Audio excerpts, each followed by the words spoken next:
The moment the bathroom door swung open, Ethan Cole's world fractured into before and after.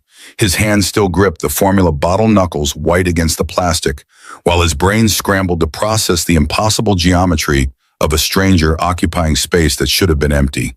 The woman stood motionless before the cracked mirror, water dripping from dark hair that clung to shoulders too thin beneath a soaked shirt. Her reflection caught his eyes first. Hollow sockets rimmed in red skin stretched tight over cheekbones that jutted like accusations. Then she turned and recognition flickered across features he had seen somewhere, sometime in a life that felt suddenly very far away. The formula bottle hit the floor. Milk splattered across linoleum already stained by years of negligence and poverty. Ethan's throat closed around words that refused to form. His feet welded to the threshold, while his mind fired through possibilities, intruder, hallucination, ghost. The woman's lips parted, releasing a question so quiet it barely disturbed the stale air between them. "Do you remember me?" Lily's voice pierced through the paralysis, her small call for daddy echoing from the bedroom they shared. The woman's face drained of what little color remained, pupils dilating with something beyond fear. Her hands rose in a gesture of surrender or pleading, fingers trembling so violently they blurred at the edges.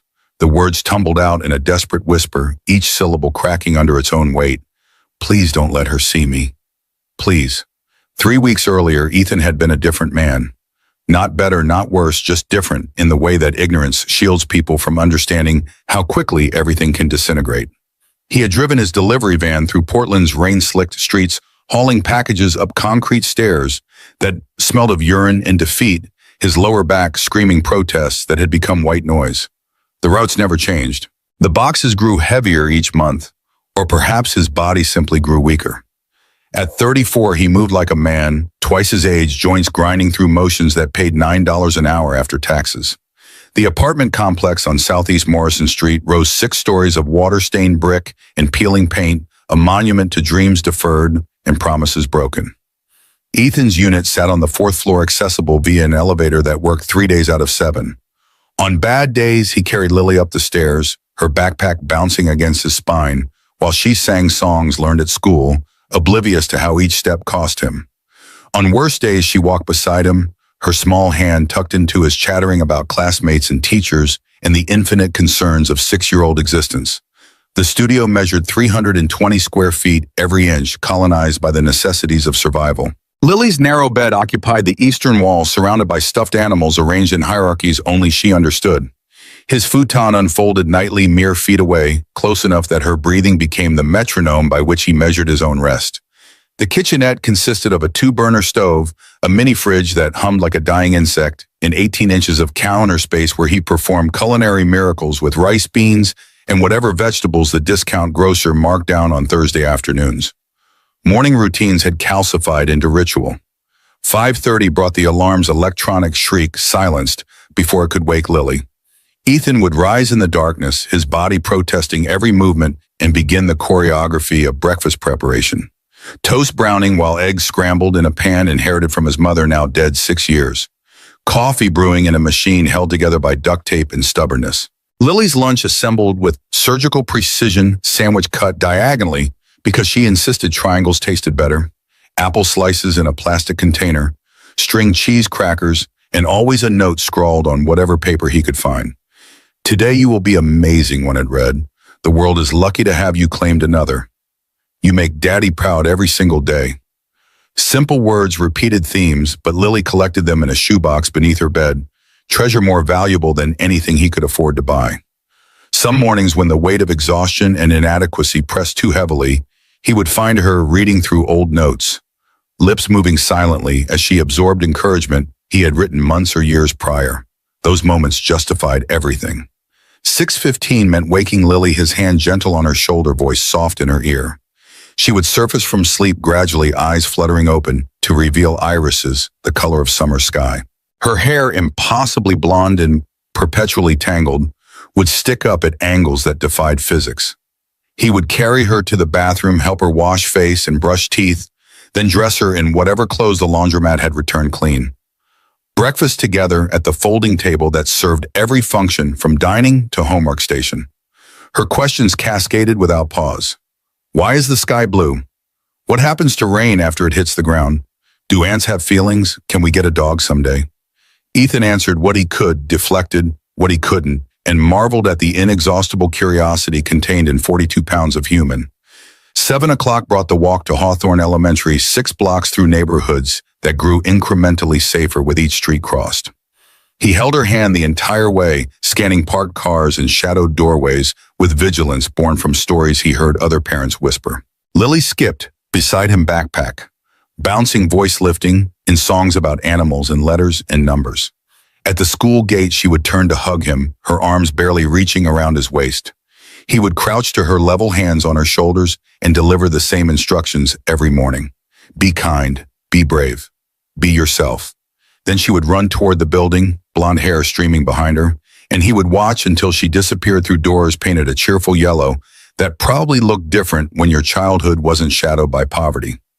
Only then would he return to the van fire, the engine that coughed, smoke the color of bad decisions, and begin the route that would occupy the next 12 hours.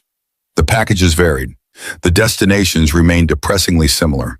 Apartment complexes where elevator doors opened to reveal walls tagged with gang symbols.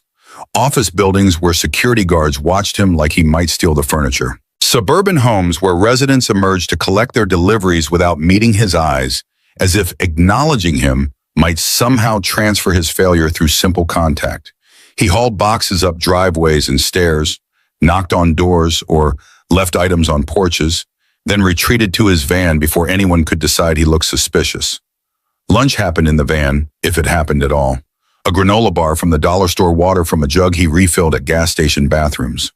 Sometimes he would park near a playground and watch children swing and climb, imagining Lily among them, her laughter rising above the others. She deserved better than the rusted swing set behind their apartment building, the one with chains that squeaked and seats that sagged. She deserved birthday parties at bounce houses, summer camps by lakes, dance lessons and art classes, and all the enrichment activities the school sent home flyers about, knowing full well that most families in their district couldn't afford such luxuries. The manufacturing plant where Ethan had worked for 8 years remained visible from certain delivery stops, its smokestacks rising above the eastern industrial zone like tombstones. He had been a technician there, skilled with his hands and quick with solutions when machinery failed. The work had been hard but honest, the pay sufficient to rent a 2-bedroom apartment in a better neighborhood. He had been making plans, saving money, thinking about community college courses that might lead to engineering credentials. Then the economy had shifted in ways economists explained on news programs he couldn't afford time to watch, and the plant had closed with 48 hours notice. Severance packages went to management. Workers received cardboard boxes and security escorts to the parking lot. For 3 months, Ethan had hunted for similar positions, his resume growing dog-eared from constant updating. Manufacturing jobs had evaporated. The few that remained demanded certifications he couldn't afford or experience with software systems that hadn't existed when he had been learning his trade. Unemployment benefits provided a buffer, but not a solution. The 2-bedroom apartment became unaffordable. He had downgraded to a 1-bedroom, then to the studio, each move stripping away another layer of the life he had been building. The delivery job had materialized when desperation peaked. No experience necessary, the ad had promised. Immediate start. He had signed papers without reading them, carefully discovered too late that he was classified as an independent contractor, which meant no benefits, no overtime, no protection beyond what he could negotiate with his own increasing irrelevance. But it was income, and income meant keeping Lily fed and housed and enrolled in school. Everything else was negotiable. Lily's mother had left when the baby was 4 months old. Ethan had come home from a night shift to find the apartment empty except for Lily sleeping in her crib, a note on the kitchen counter composed of 3 sentences that rewrote his entire future. I can't do this. I'm not meant to be a mother. Don't look for me. He hadn't looked. Part of him understood that she had been drowning. That motherhood had arrived like a tsunami and swept away whoever she had been before. Part of him hated her with a fury that sometimes woke him in the night, hands clenched into fists, imagining confrontations that would never occur. Mostly he had simply adjusted. Bottles and diapers and sleepless nights, learning to burp a baby while researching childhood development on a library computer. Finding a daycare that accepted subsidized rates, then later a neighbor who watched Lily after school for cash under the table. Mrs. Chen lived 3 doors down, a widow in her 70s whose own children had scattered to distant cities.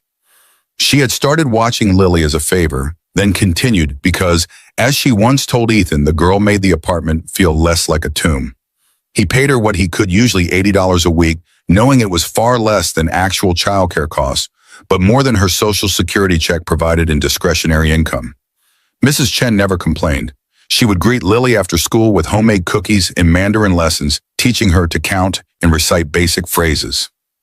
Lily adored her, called her grandmother Chen, and drew pictures that decorated the old woman's refrigerator. Evenings were Ethan's favorite time, though they arrived only after he had driven home through traffic that transformed his van into a mobile prison, climbed stairs that left his knees aching, and collected Lily from Mrs. Chen's apartment. She would run to him, backpack forgotten on the floor, and wrap her arms around his legs. He would scoop her up, feeling her weight against his chest, breathing in the smell of her hair that always carried hints of whatever craft project had occupied the afternoon. "How was your day, sweetheart?" The question unleashed torrents of information. Who had said what at lunch? Which game had been played at recess? What story the teacher had read during circle time? Ethan listened to every word, asking follow-up questions, storing details about classmates he had never met but knew by reputation. Emma, who shared her crayons. Jason, who pushed on the playground. Ms. Rodriguez, who had the kindest smile and never yelled even when everyone was being loud. Dinner preparation became collaborative theater. Lily would stand on a chair beside him, stirring pots or arranging plates, her commentary continuous and cheerful. They would eat together at the folding table, her legs swinging beneath the chair because they didn't reach the floor, his body finally releasing tension accumulated through 12 hours of physical labor. Afterwards came homework, which at 6 years old consisted mainly of coloring sheets and simple math problems.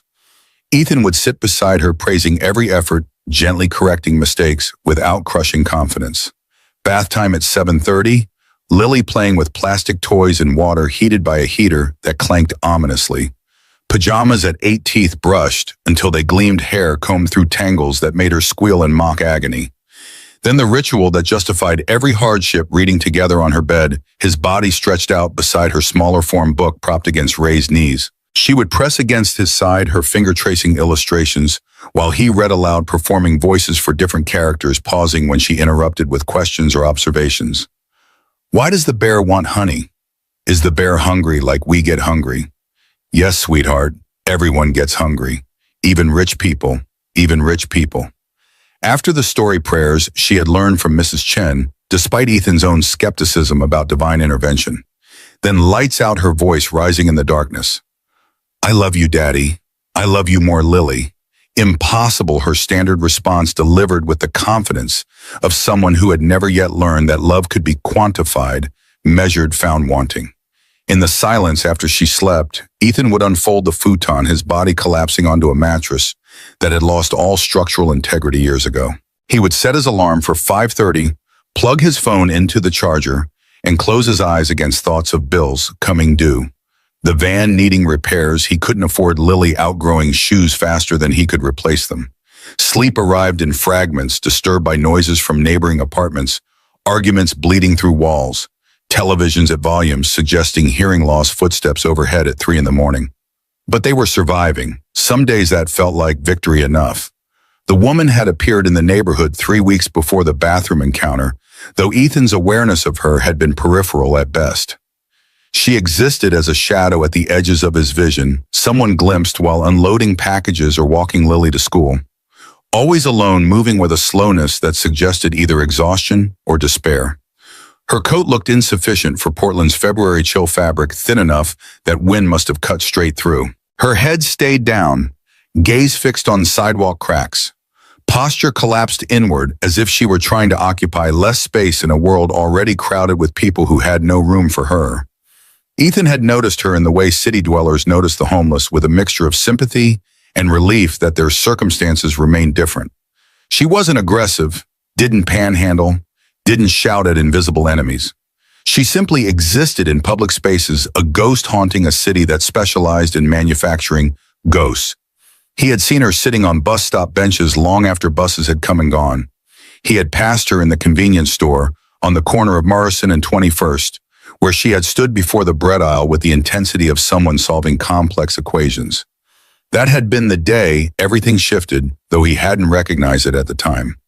Ethan had stopped at the store after dropping Lily at school, needing coffee for the road ahead. The woman had been there when he entered frozen before shelves of bread priced from 99 cents to $4 per loaf. Her hand had risen toward the cheapest option, then fallen back to her side. She had checked her pockets, fingers emerging with coins that glinted in fluorescent lighting. Her lips had moved silently, counting, calculating, deciding. Something in her stillness had reached across the space between strangers and taken hold of Ethan's attention. He had watched her choose a granola bar from an adjacent shelf, one of the generic ones that tasted like sawdust, compressed into edible form. She had carried it to the counter with the coins clutched in her palm, her eyes not quite meeting the cashier's face. The transaction had cost $1.06. She had been short by 19 cents. The cashier, a teenager with acne constellations across both cheeks and the dead eyes of someone working over night shifts, had stared at her with the patience of stone. "You're short." "I know, I'm sorry. Just the granola bar then." "That's $1.06. You don't have $1.06. The woman's hand had returned to her pocket, searching for coins that didn't exist. Her other hand had clutched the counter-edged knuckles white with the effort of remaining upright. Ethan had seen her throat work, swallowing what might have been tears or words, or simply the acknowledgement of how completely she had fallen through the cracks of society's safety net. He had stepped forward without conscious decision, his body acting before his brain could construct reasons why getting involved was a bad idea. His hand had emerged from his jacket with a sandwich, already made turkey and cheese from the deli section, plus a bottle of water. He had set both on the counter beside her granola bar, then added a $5 bill. "Ring these up together." The woman had turned to stare at him, her eyes widening with something between disbelief and suspicion. Ethan had offered a smile he hoped looked kind rather than pitying, though he suspected the distinction was invisible to someone whose circumstances had stripped away the luxury of distinguishing between the two. Everyone has bad days. Things will get better.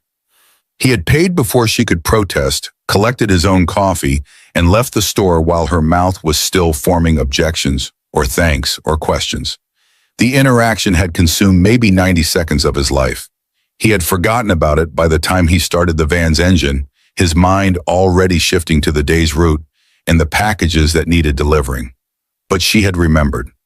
Now standing in his bathroom with water pooling around her bare feet and terror painting her features in shades of gray, her words tumbled out in a confession that explained nothing and everything simultaneously. "You gave me a sandwich 3 weeks ago. You told me things would get better." Ethan's memory lurched back to the convenience store, the woman with coins in her pocket, the teenager behind the counter. His eyes traced the face before him, now searching for familiarity beneath layers of exhaustion and fear. Recognition arrived slowly, like developing film in a darkroom, shadows resolving into shapes that matched his recollection. "I remember." The admission seemed to break something inside her. Her shoulders began to shake, tremors starting small, then building until her entire frame shuddered with suppressed sobs. She pressed one hand to her mouth, trying to contain sounds that leaked out anyway, raw and animal. Lily called again from the bedroom, her voice carrying notes of concern that a 6-year-old shouldn't have to feel. The woman's eyes went wide, panic replacing despair. She took a step backward, spine hitting the wall, hands rising in that same gesture of surrender. "Please, don't let her see me like this. I'm sorry. I know I shouldn't be here. I was so cold, the door wasn't locked. I only wanted to get warm for a few minutes." Each sentence fragmented under the weight of emotions too large for language to carry.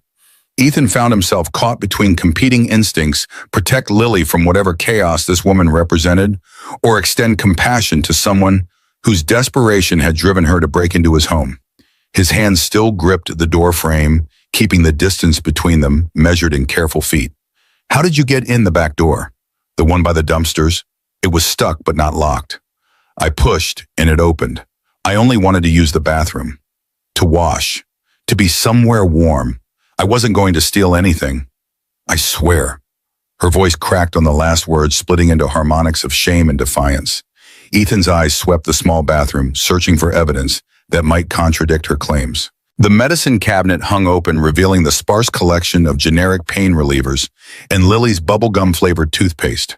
Nothing appeared disturbed beyond the woman's presence itself. Lily's voice rose again, more insistent now. "Daddy, where are you? I need you." The woman's face crumpled.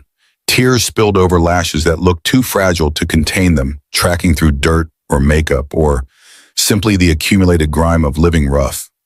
She slid down the wall until she sat on the closed toilet lid, her hands covering her face, shoulders heaving with silent sobs.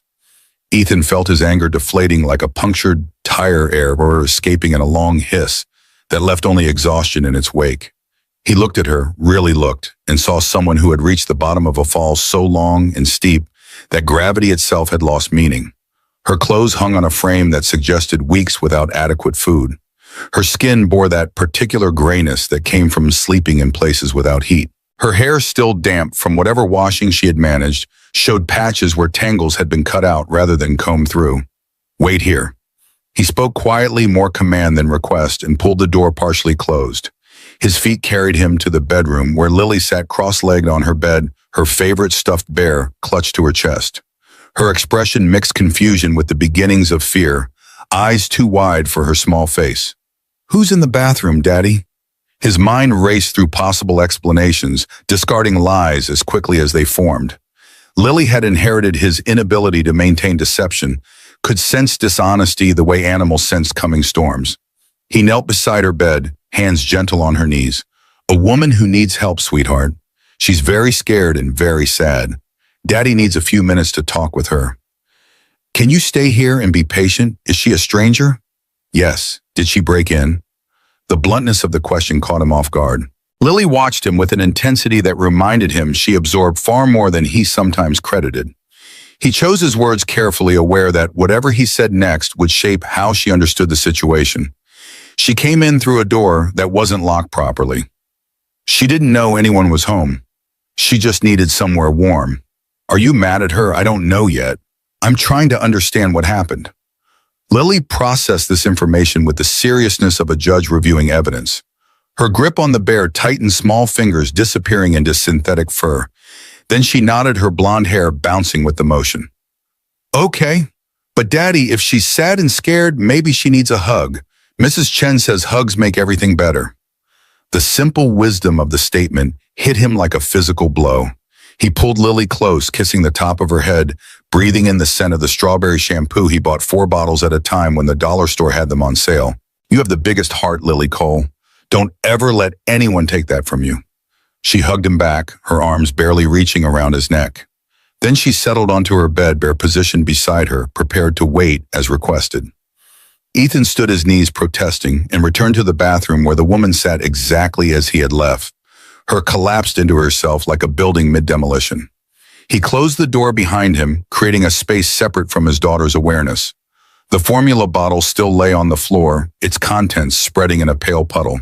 He retrieved it, set it on the sink, then lowered himself to sit on the edge of the bathtub. The porcelain felt cold through his jeans. He waited, giving the woman time to compose herself or continue falling apart, whatever she needed to do. Eventually, her hands lowered from her face. She looked at him with eyes that had seen too much and expected nothing. His voice, when he finally spoke, carried no judgment, only exhaustion. "Start from the beginning." So she did. Her name was Claire Donovan, though she hadn't used it in weeks, had cycled through fake names and cash-only transactions, trying to stay invisible in a city full of cameras and digital fingerprints. She had been an executive assistant at Cascade Technologies, a mid-sized firm downtown that specialized in something involving cloud infrastructure and data management details. Ethan didn't fully comprehend, and Claire didn't bother explaining. The job had been good, stable, the kind of position that paid enough to rent a decent apartment and save a little each month. She had been competent, maybe more than competent. Her boss had trusted her with access to files most employees never saw: financial reports, contracts, internal communications between executives. The trust had been earned through 2 years of reliable performance, of arriving early and staying late, of anticipating needs before they became problems. She had believed in the company, in the work they were doing, in the narrative of innovation and progress and that management sold during all-hands meetings. Then she had started noticing inconsistencies. At first, small things. Invoices from vendors she couldn't find in any business or registry. Payments flowing to shell companies registered in states that existed primarily as tax havens. contracts signed by executives whose names didn't appear on the company directory. She had assumed mistakes to confusion in the rapid growth that Cascade had been experiencing. But the inconsistencies had multiplied, forming patterns that her analytical mind couldn't ignore. She had started digging quietly during lunch breaks and evenings when the office emptied. She had cross-referenced payments with project milestones, traced money flowing through accounts that existed only on internal spreadsheets. The picture that emerged turned her stomach. Cascade's executives were siphoning money, millions of dollars, routing it through fake vendors and phantom contracts. The fraud had been running for at least 3 years, possibly longer. Investor money, client payments, all of it bleeding away to private accounts. Claire had convinced herself that bringing it to light was the moral thing to do. She had imagined herself a hero, someone who stood up for what was right even when it was difficult. She had printed documents, copied files to a USB drive she bought at an office supply store, compiled evidence that she believed would be irrefutable.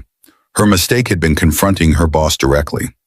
She had scheduled a meeting, closed the door to his office, laid out what she had found. He had listened with an expression of mild interest, occasionally nodding, never interrupting. When she finished, he had leaned back in his leather chair, hands folded across his stomach, and smiled. Not warmly. The smile had contained no humor, only cold assessment. "You're a smart woman, Claire. Smart women know when to keep their mouths shut." The threat had been unsubtle. She had left his office shaking, clutching the printed documents, realizing too late that she had shown her hand to someone with far more power than she possessed. Within 24 hours, everything had fallen apart. Security had escorted her from the building, claiming she had been stealing company property. Her bank accounts had been frozen pending investigation of fraud allegations. Her apartment had been broken into, personal files scattered, her laptop stolen. She had gone to the police with the USB drive and her story. The officers had listened politely, taken notes, then explained that without evidence of physical harm or clear criminal action, there wasn't much they could do. Corporate fraud investigations required resources their department didn't have. Maybe she should contact a lawyer or the FBI. They had sent her away with a case number that felt like a participation trophy. The lawyer she found had wanted a retainer she couldn't pay. Her savings were locked in accounts she couldn't access. Credit cards had been canceled. Her phone service had been disconnected for non-payment. Within a week, she had become functionally invisible, erased from the systems that defined existence in modern society. The eviction had come next. Her landlord had claimed missed rent payments, though Claire insisted she had always paid on time. Didn't matter. The legal system moved faster when someone with money wanted you gone. Her belongings had appeared in the hallway. Locks changed her pleas for time, falling on ears that had heard too many sob stories to distinguish between legitimate and fabricated hardship. She had tried staying with friends, but friends had proven scarce when circumstances turned dire. College acquaintances made excuses. Co-workers didn't return calls. The few who did had listened to her story with increasing skepticism, as if paranoia were contagious, and they feared catching it through simple proximity. Eventually, she had stopped asking. Her car had been stolen or repossessed, she wasn't entirely sure which, from a parking lot where she had been sleeping. Everything of value had vanished with it. Clothes, documents, the last $200 she had managed to withdraw before the accounts froze. She had been left with the coat she wore, a backpack containing the USB drive, and a few toiletries, in the growing certainty that she had miscalculated how quickly the powerful could destroy someone weak. The shelters had been full, waiting lists stretched weeks into the future. She had slept in bus stations, public libraries, fast food restaurants, where she could nurse a small coffee for hours.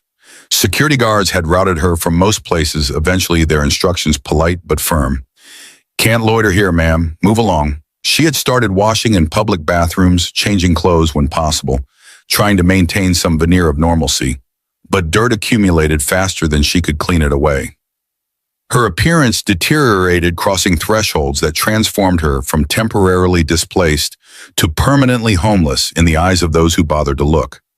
The sandwich at the convenience store had been the first kindness anyone had shown her in weeks. She had carried the wrapper in her pocket afterward, a talisman proving that compassion still existed somewhere in the world. When temperatures had dropped below freezing the previous night, when her body had begun to shut down from exposure and exhaustion, she had found herself walking through Ethan's neighborhood, drawn by the memory of his face and the hope that maybe somehow the man who had helped her once might help her again. She hadn't planned to break in, hadn't intended to involve him in the nightmare her life had become. But the back door had been stuck rather than locked, and desperation had supplied strength she hadn't known she still possessed. She had slipped inside, found the bathroom, begun washing weeks of accumulated grime from skin that felt like it belonged to someone else. The hot water had been a revelation, a luxury so profound it had broken something inside her. She had stood under the weak stream and cried, finally allowing herself to feel the full weight of how far she had fallen. Then Ethan had opened the door, and the last fragment of her hope had shattered into the recognition that she had crossed a line from which there might be no return. Ethan listened to all of this in silence, his expression cycling through disbelief, anger, sympathy, and exhaustion. When she finally stopped talking, her voice raw from confession, he sat without moving, processing information that rewrote his understanding of the situation. His initial assumption, junkie or mentally ill woman who had wandered into the wrong apartment, had been wrong. She wasn't dangerous in the way he had feared. She was simply someone whose bad luck had compounded exponentially, each setback making the next more inevitable. But she had also brought danger to his doorstep. Men who could freeze bank accounts and orchestrate evictions didn't stop pursuing someone who threatened them with evidence of crimes worth millions. If she was telling the truth, if the USB drive contained what she claimed, then her presence in his home had transformed it from sanctuary to target. Why here? Why my apartment? Claire's hands twisted together in her lap, fingers nodding and unnodding in rhythms of anxiety. I recognized your building from that day at the store. I remembered thinking you looked tired but kind. When I was walking last night freezing, I saw the building and thought maybe I could just warm up for a few minutes in the hallway. Then I found the back door. I didn't know which apartment was yours. I just came inside and found the bathroom. I wasn't thinking clearly. I'm sorry. The apology hung between them, inadequate but sincere. Ethan's mind chewed on implications, calculating risks he was unequipped to assess. He had Lily to protect. Every decision filtered through that single overriding priority. Helping this woman might be the right thing to do in some abstract moral sense, but rightness didn't shield 6-year-olds from consequences. You need to leave. The words emerged harder than he intended, sharpened by fear, masquerading as pragmatism. Claire's face collapsed, but she nodded, hands already pushing against the toilet lid to stand. Her legs shook with the effort, knees buckling before locking. I understand. I'm sorry. Thank you for listening. She moved toward the door, each step uncertain, her hand reaching for the knob. Ethan stayed seated on the bathtub's edge, telling himself he was making the sensible choice, the only choice a responsible father could make. She would leave, disappear back into whatever shadows had hidden her before, and his life would return to its previous configuration of poverty and struggle, but at least predictable safety. The bathroom door opened before Claire reached it. Lily stood in the hallway, her bear dangling from one hand, her expression solemn with the gravity only children can achieve when confronting adult problems. Her eyes found Claire, first taking in the wet hair and gaunt features and trembling hands. Then she looked at her father, and in that look he saw judgment delivered without words. The lady is leaving. Lily's voice carried no accusation, only curiosity, but Ethan felt the question like an indictment. He stood, his hand reflexively reaching for his daughter, but she had already stepped past him, moving toward Claire with the fearlessness of someone too young to understand danger. Are you okay? Claire stared down at the small face tilted up toward her own eyes, widening with something approaching wonder. Her mouth opened, but no sound emerged. She shook her head instead, a tiny motion that acknowledged more than words could carry. Lily turned to the towel rack, her small hands pulling down a bath towel that had been washed. So many times the fabric felt more like gauze than terry cloth. She held it out, arms extended, offering comfort in the only way she knew. You're shaking. You should get warm first. The gesture was so simple, so free of calculation or judgment, that Ethan felt something fundamental shift inside his chest. He watched Claire's hands reach out slowly, take the towel with the reverence usually reserved for sacred objects. She clutched it to her body, her face contorting with emotions that had no name, and fresh tears spilled down cheeks already raw from crying. Thank you, she whispered. Thank you so much.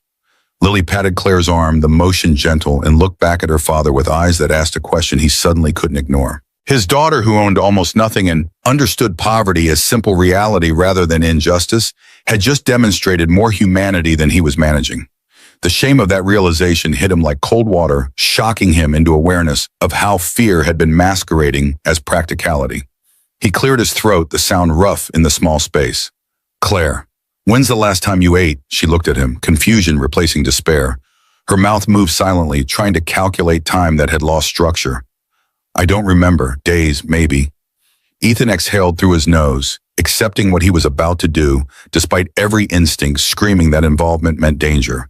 He took Lily's hand, his grip gentle but firm. "Then we'll start there. Come out when you're ready.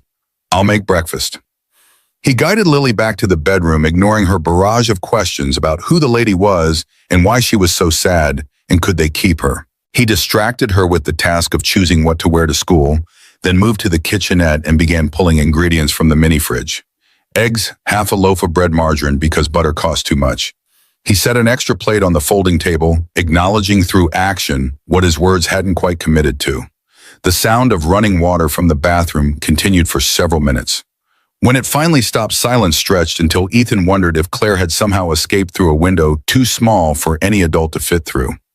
Then the door opened, releasing steam into cooler air, and Claire emerged. She looked marginally more human, face clean and hair somewhat less chaotic.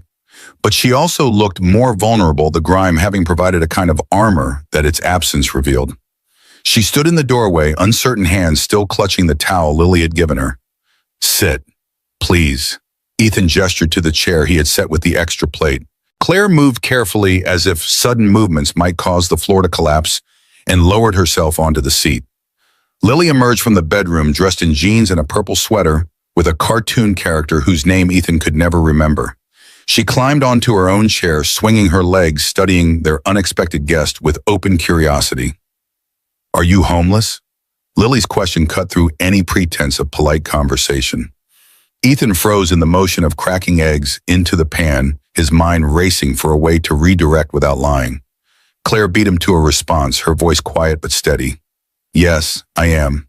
"That's sad. Do you have a family?" "Not really, not anymore. We're Daddy's family. Just us two. But Mrs. Chen says family isn't just blood. It's people who care about you." Claire's eyes found Ethan's across the small kitchen. Something passed between them, an acknowledgement of the strange territory they had entered together, bound by a sandwich given 3 weeks ago, and a child's uncomplicated compassion. He returned his attention to the eggs, scrambling them with focus that allowed him to avoid examining too closely what he was feeling. Breakfast assembled itself through practiced efficiency. Toast browned eggs divided onto 3 plates, margarine spread thin because the container was nearly empty. Ethan brought everything to the table, setting Claire's portion before her with careful neutrality. She stared at the food like it might be an illusion, her hand rising toward the fork, then hesitating. "It's okay," Lily said, already shoveling eggs into her mouth with the enthusiasm unique to children and golden retrievers. "We have enough." Claire picked up the fork with trembling fingers and took a small bite. Her eyes closed, face transforming as flavor and warmth registered. She chewed slowly, making the food last, then took another bite and another, accelerating as hunger overrode whatever shame had been keeping her from eating quickly. Ethan watched peripherally while pretending focus on his own plate, noting how her ribs showed through the shirt, how her collarbones jutted like scaffolding. They ate in silence, punctuated only by Lily's chatter about school and friends, and a project involving cotton balls and construction paper that she was very excited about. Claire listened, nodding at appropriate moments, occasionally smiling at something Lily said. The normalcy of it felt surreal, as if they were actors performing a scene without quite understanding their roles. When plates were empty, Lily carried hers to the sink with the pride of someone executing an important task. She returned to stand beside Claire's chair, head tilted in examination. "Are you going to stay?" The question hung in air, thick with implications. Ethan opened his mouth to provide an answer that was his to give, but Claire spoke first. "I don't know. That's up to your daddy." All eyes turned to him. Ethan felt the weight of the moment, understanding that whatever he said next would set their trajectory. He could still send her away, could choose safety over compassion, could prioritize his daughter's protection above all else. That was what responsible fathers did. That was what survival in their circumstances demanded. But Lily was watching him with those enormous blue eyes, waiting to see what kind of man her father would choose to be. And Claire was waiting with the resignation of someone who had learned to expect rejection, who had already begun the psychological process of returning to cold streets and public bathrooms.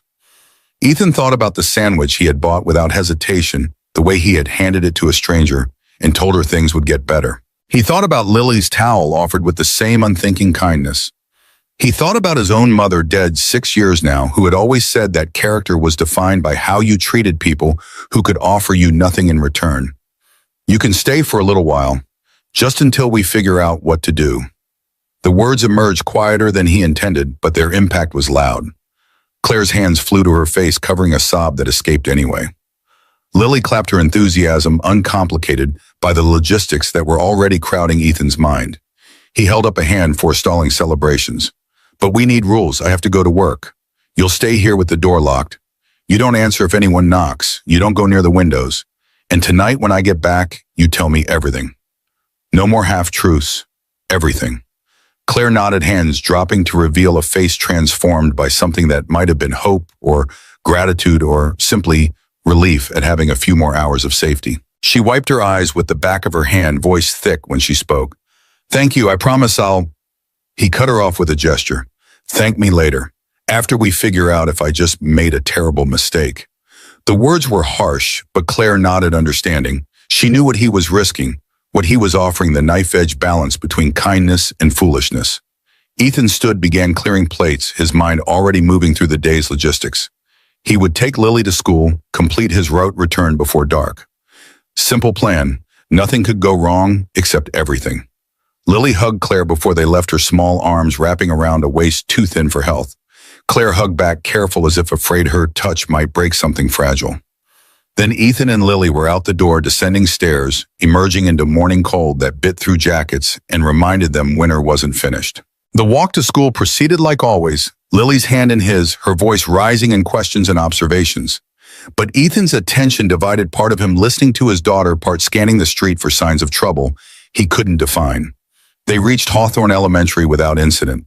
He delivered his usual instructions: be kind, be brave, be yourself, and watched her disappear through yellow doors.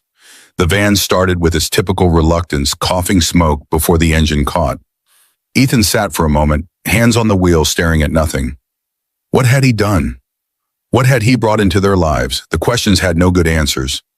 Only the echo of his mother's voice reminding him that doing nothing was still a choice and not always the right one. He drove his route on autopilot, hauling boxes upstairs, knocking on doors, accepting signatures from people who barely looked at him.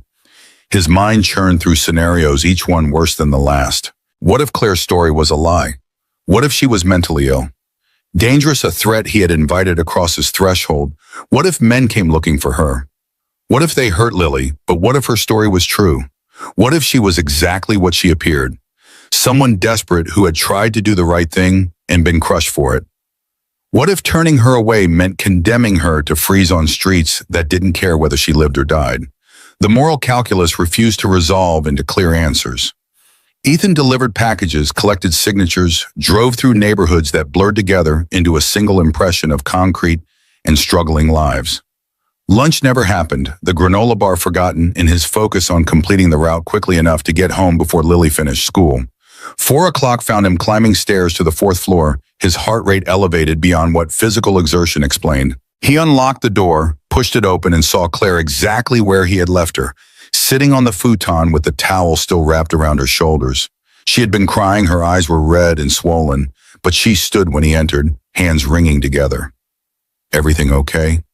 She nodded quickly, too quickly, the motion of someone desperate to please. No one came. I stayed away from the windows like you said. I didn't touch anything except the bathroom. Ethan believed her. The apartment looked exactly as he had left it. Nothing disturbed, no sign of ransacking or theft. Relief flooded through him, followed immediately by the recognition that one day of nothing happening meant very little about tomorrow or the day after. I need to get Lily. Can you stay here? Yes, I will. He left again, descended stairs that felt steeper than usual, walked the 3 blocks to Mrs. Chen's apartment. Lily greeted him with her usual enthusiasm, backpack slung over one shoulder, already chattering about her day. Mrs. Chen smiled from her doorway, waved goodbye, and Ethan guided his daughter back through streets that seemed to have acquired shadows where none had existed that morning. Inside the apartment, Lily immediately gravitated toward Claire, who had moved to sit at the folding table. She showed Claire drawings from school explained in exhaustive detail, a game played at recess, asked if Claire liked macaroni and cheese, because that was what they were having for dinner. Claire listened with an attention that seemed to require her entire focus, nodding and smiling, and occasionally asking questions that made Lily light up with the joy of being heard. Ethan prepared dinner, his hands moving through familiar motions while his mind remained elsewhere. The domestic scene should have felt comforting. Instead, it felt like a setup, the calm before storms that arrived without warning. He kept glancing at the door, expecting knocks that never came. They ate together, 3 people around a table meant for 2 knees bumping elbows, crowding. Lily dominated conversation, her voice filling spaces that might otherwise have been occupied by tension. After dinner came homework, bath time pajamas, the bedtime story that tonight felt like a luxury they couldn't afford, but Ethan provided anyway because Lily's routine was sacred. When his daughter finally slept breath, evening into the rhythm of dreams, Ethan returned to the main room where Claire waited on the futon, hands folded in her lap, posture suggesting someone prepared for judgment. He sat in the chair across from her, the folding table between them like a negotiating surface. Now tell me everything, starting with exactly what's on that USB drive. Claire reached into her coat pocket, the one she hadn't taken off despite the apartment's warmth. Her hand emerged holding a small flash drive, black and unremarkable, the kind sold in packs of 10 at office supply stores. She set it on the table between them, and Ethan stared at it, this tiny object that supposedly contained evidence of crimes worth millions. She talked for over an hour, her voice low enough not to wake Lily, explaining in detail what she had found at Cascade Technologies. She described shell companies registered to addresses that were actually UPS stores. She outlined payment flows that started with legitimate invoices but terminated in offshore accounts. She named executives Marcus Webb, the CFO, Jennifer Santos, VP of Operations, her own boss, David Klein, Senior Director of Finance, and detailed their roles in the fraud. The scheme had been elegant in its simplicity. Cascade Technologies had been growing rapidly, attracting investor money and client contracts. The executives had created fake vendors companies that existed only on paper and authorized payments for services never rendered. The amounts had been carefully calibrated to stay beneath thresholds that triggered automatic audits. A few thousand here, 10,000 there, dispersed across dozens of fake companies and hundreds of transactions. Over 3 years, they had siphoned nearly $8 million. Claire had documented everything, emails discussing the scheme in language barely coded, financial spreadsheets showing discrepancies between reported and actual expenses, contracts signed with digital signatures that forensic analysis would prove were forged. She had also recorded meetings using her phone positioned in her purse, capturing conversations where executives discussed how to launder money through cryptocurrency exchanges and real estate purchases. The evidence was comprehensive, damning exactly the kind that could dismantle an entire organization and send multiple people to prison for years. Why didn't you just mail it anonymously to the SEC or FBI? Ethan's question was reasonable. Claire's answer revealed the complexity beneath surface logic. I tried. I sent an anonymous email to the FBI's tips line. Never heard back. I think they get thousands of tips and most are garbage. Without someone willing to testify, without a person they can question and verify it as just another digital file that might be fake or altered. So you need to be the whistleblower in person. Yes, but I can't walk into an FBI office now. My name is on police reports as a fraud suspect. If I show up claiming my former employer framed me, they'll think I'm making excuses. I need someone they'll take seriously, someone with credibility. I don't know who that is. The hopelessness in her voice was total, the sound of someone who had exhausted every option and found them all locked. Ethan picked up the USB drive, turning it over in his fingers, feeling its weight negligible in physical terms on crushing an implication. I know someone. Maybe. Claire's head snapped up, eyes widening. The words had emerged before Ethan fully processed the decision to speak them. But now committed, he continued. Guy I used to work with at the plant. Rick something. He left to become a cop. Portland PD. We weren't close, but we were friendly. If I called him, explained the situation, maybe he could help. Or at least point us to someone who could. The risk inherent in that statement was obvious. Calling Rick meant involving another person, expanding the circle of those who knew about Claire and the evidence she carried. It meant trusting someone Ethan hadn't spoken to in 2 years. It meant taking action that couldn't be undone. But what was the alternative?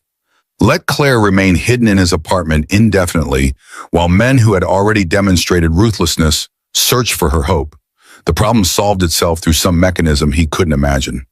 Claire was staring at him with an expression that mixed hope and terror, the combination producing something almost painful to witness. You would do that? Contact your friend. I don't know if he's still my friend. But yeah, I would. Why? The question was simple. The answer was not. Ethan thought about the sandwich again, about Lily's towel, about his mother's voice in his head talking about character. He thought about who he wanted to be versus who circumstances were making him become. He thought about the gap between those two versions of himself and whether closing it was even possible. Because someone should. And right now, I'm someone.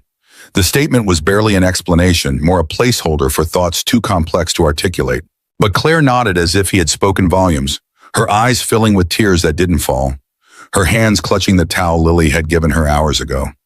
They sat in silence after that, the apartment settling around them with the creaks and mice of old buildings full of old problems. Somewhere above, footsteps tracked across ceiling. Somewhere below, a television murmured through floorboards. Outside, the city continued its indifferent rotation, caring nothing for the small drama unfolding in 320 square feet of rented space. Ethan eventually stood, exhaustion pulling at bones that felt older than his 34 years. He gestured toward Lily's bed. You can sleep there tonight. I'll take the futon. Tomorrow we figure out next steps. I can't take her bed. You can and you will. Lily will sleep with me for one night. She'll think it's an adventure. Claire looked like she wanted to argue but lacked the energy. She moved toward the bed, each step heavy with the accumulated weariness of weeks without rest. She sat on the edge, then lay down fully clothed, her body curling into a position that suggested someone who had forgotten how to feel safe. Within minutes, her breathing evened into sleep. Ethan watched her for a moment, this stranger who had become his responsibility, through a chain of decisions that seemed inevitable in retrospect. Then he unfolded the futon, collected Lily from her bed, with movements careful enough not to wake her, and settled them both onto the makeshift surface. His daughter mumbled something unintelligible, then pressed against his side, seeking warmth and sleep. He stared at the ceiling, tracking cracks that mapped the building's slow decay, and wondered if he had just saved someone or doomed them all. Morning arrived with the alarm's electronic scream. Ethan silenced it before it could wake Lily, extracted himself from her sleeping form, and began the day's routine with adjustments. Claire still slept in Lily's bed, her face smoothed by unconsciousness into something younger than her 31 years. He let her rest prepared. Breakfast quietly woke his daughter with whispers. Can the lady stay in my bed again tonight? Lily's question came while he was brushing her hair, his fingers working through tangles with practiced gentleness. He met her eyes in the bathroom mirror, seeing his own uncertainty reflected back as simple trust. Maybe, sweetheart. We'll see. I like her. She's nice. And she needs us.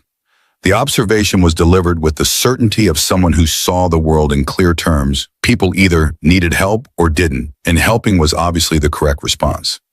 Ethan wished he could maintain that clarity, that uncomplicated moral vision. But adulthood had taught him that help could be dangerous, that kindness could be exploited, that sometimes the people who needed you most were the ones who destroyed you in the process.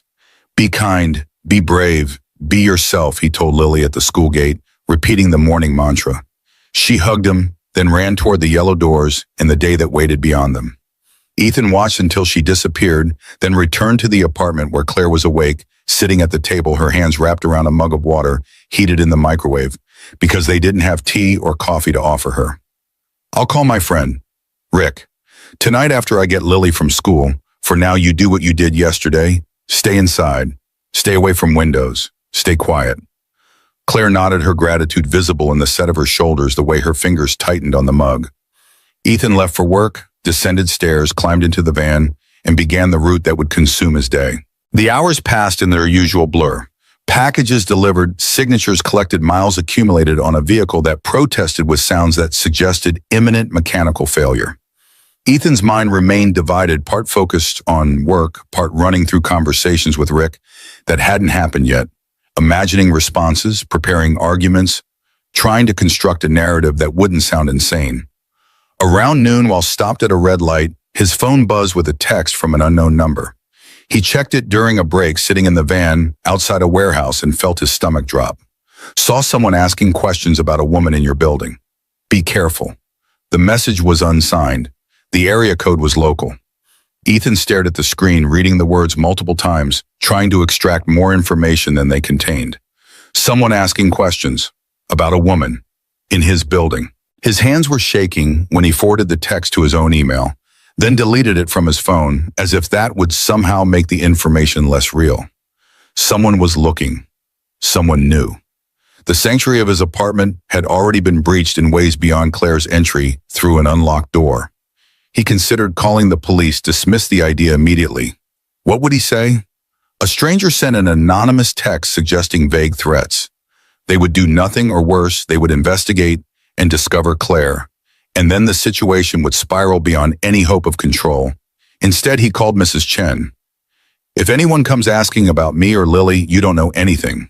Can you do that? The old woman's silence stretched long enough that Ethan thought the connection had failed. Then her voice came through, careful and weighted with concern. What kind of trouble, Ethan? Not mine, someone else's, but I need to keep Lily safe. Always, Mrs. Chen said, always safe. He thanked her, hung up and sat in the van while his heart rate slowly returned to something approaching normal. Someone was looking. The clock was running faster than he had anticipated. Whatever he was going to do, it needed to happen soon. The rest of his route blurred together, marked only by increasing anxiety that made his hands clumsy and his thoughts scattered. He missed a delivery, had to double back, wasted 30 minutes that felt like theft, from time he couldn't afford to lose. When 4 o'clock finally arrived, he abandoned the van outside his building and took stairs 2 at a time, his lungs burning. Claire was exactly where he had left her, but her face told him she knew something had changed. He showed her the text, watched her skin go gray as she read. Her hand rose to her mouth, trembling. They found me. Not yet, but they're looking. We need to move faster. He collected Lily from Mrs. Chen, the old woman's eyes, asking questions her mouth didn't, and returned to the apartment where tension had become a physical presence thick enough to choke.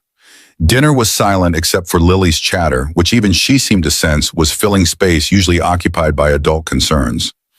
After she went to bed, Ethan pulled out his phone and scrolled through contacts until he found Rick's number saved from 2 years ago when they had worked together. His thumb hovered over the call button. Once he pressed it, there would be no taking back the decision. He would have committed himself, committed Lily to whatever came next. He looked at Claire, who watched him with eyes that had learned to expect nothing but still held fragments of hope. He pressed call. The phone rang 3 times before a familiar voice answered, slightly deeper than memory suggested, but still recognizably Rick. Ethan Cole. Wow, long time, man. What's going on? Taking a breath that felt like the last one before diving into water of unknown depth, Ethan began to explain. He talked for 15 minutes, laying out Claire's story, the evidence on the USB drive, the danger that had arrived at his doorstep. Rick listened without interrupting, occasionally making sounds that suggested he was taking notes. When Ethan finished, silence stretched long enough to become uncomfortable. Then Rick's voice returned, careful and measured. This is heavy, Ethan. Corporate fraud, frozen accounts, people chasing her. This isn't something I can just handle. I'm patrol, not white-collar crime. But I know someone. FBI agent specializes in financial crimes. I could reach out, see if she's interested. The word FBI sent electricity through Ethan's nervous system. Federal involvement meant escalation, meant resources beyond local police capabilities, but it also meant exposure official records, the kind of attention that could go wrong in ways he couldn't predict. How long would that take, Rick? Exhaled static crackling through the speaker. I'll make calls tonight. Tomorrow morning at the latest. Can you sit tight until then? Not much choice, Ethan. Listen, if what she's saying is true, these people won't stop. You need to be smart. Keep her out of sight. Don't tell anyone else. And if you see anything suspicious, call 911 immediately. Don't try to be a hero. The advice was sensible. Ethan wondered if he had already violated the hero clause by letting Claire into his home in the first place.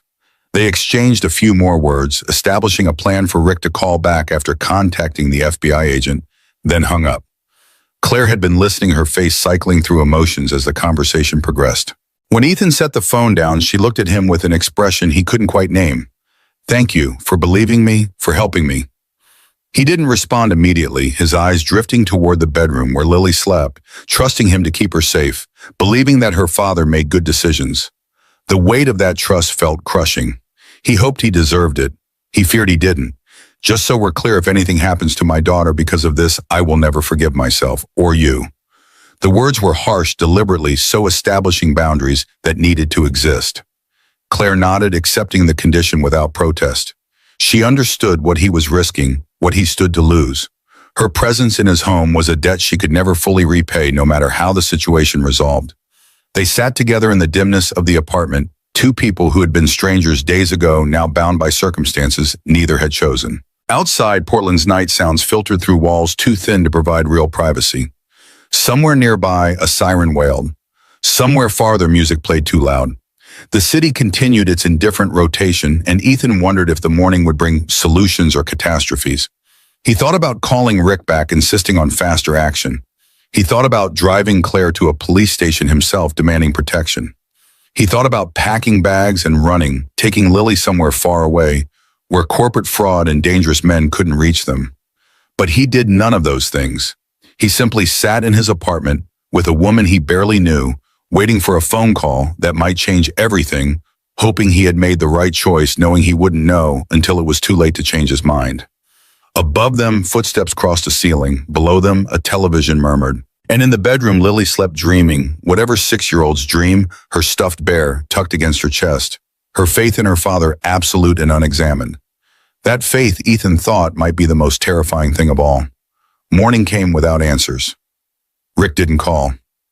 Ethan sent Lily to school, went to work, delivered packages through a haze of anxiety that made every face potentially threatening.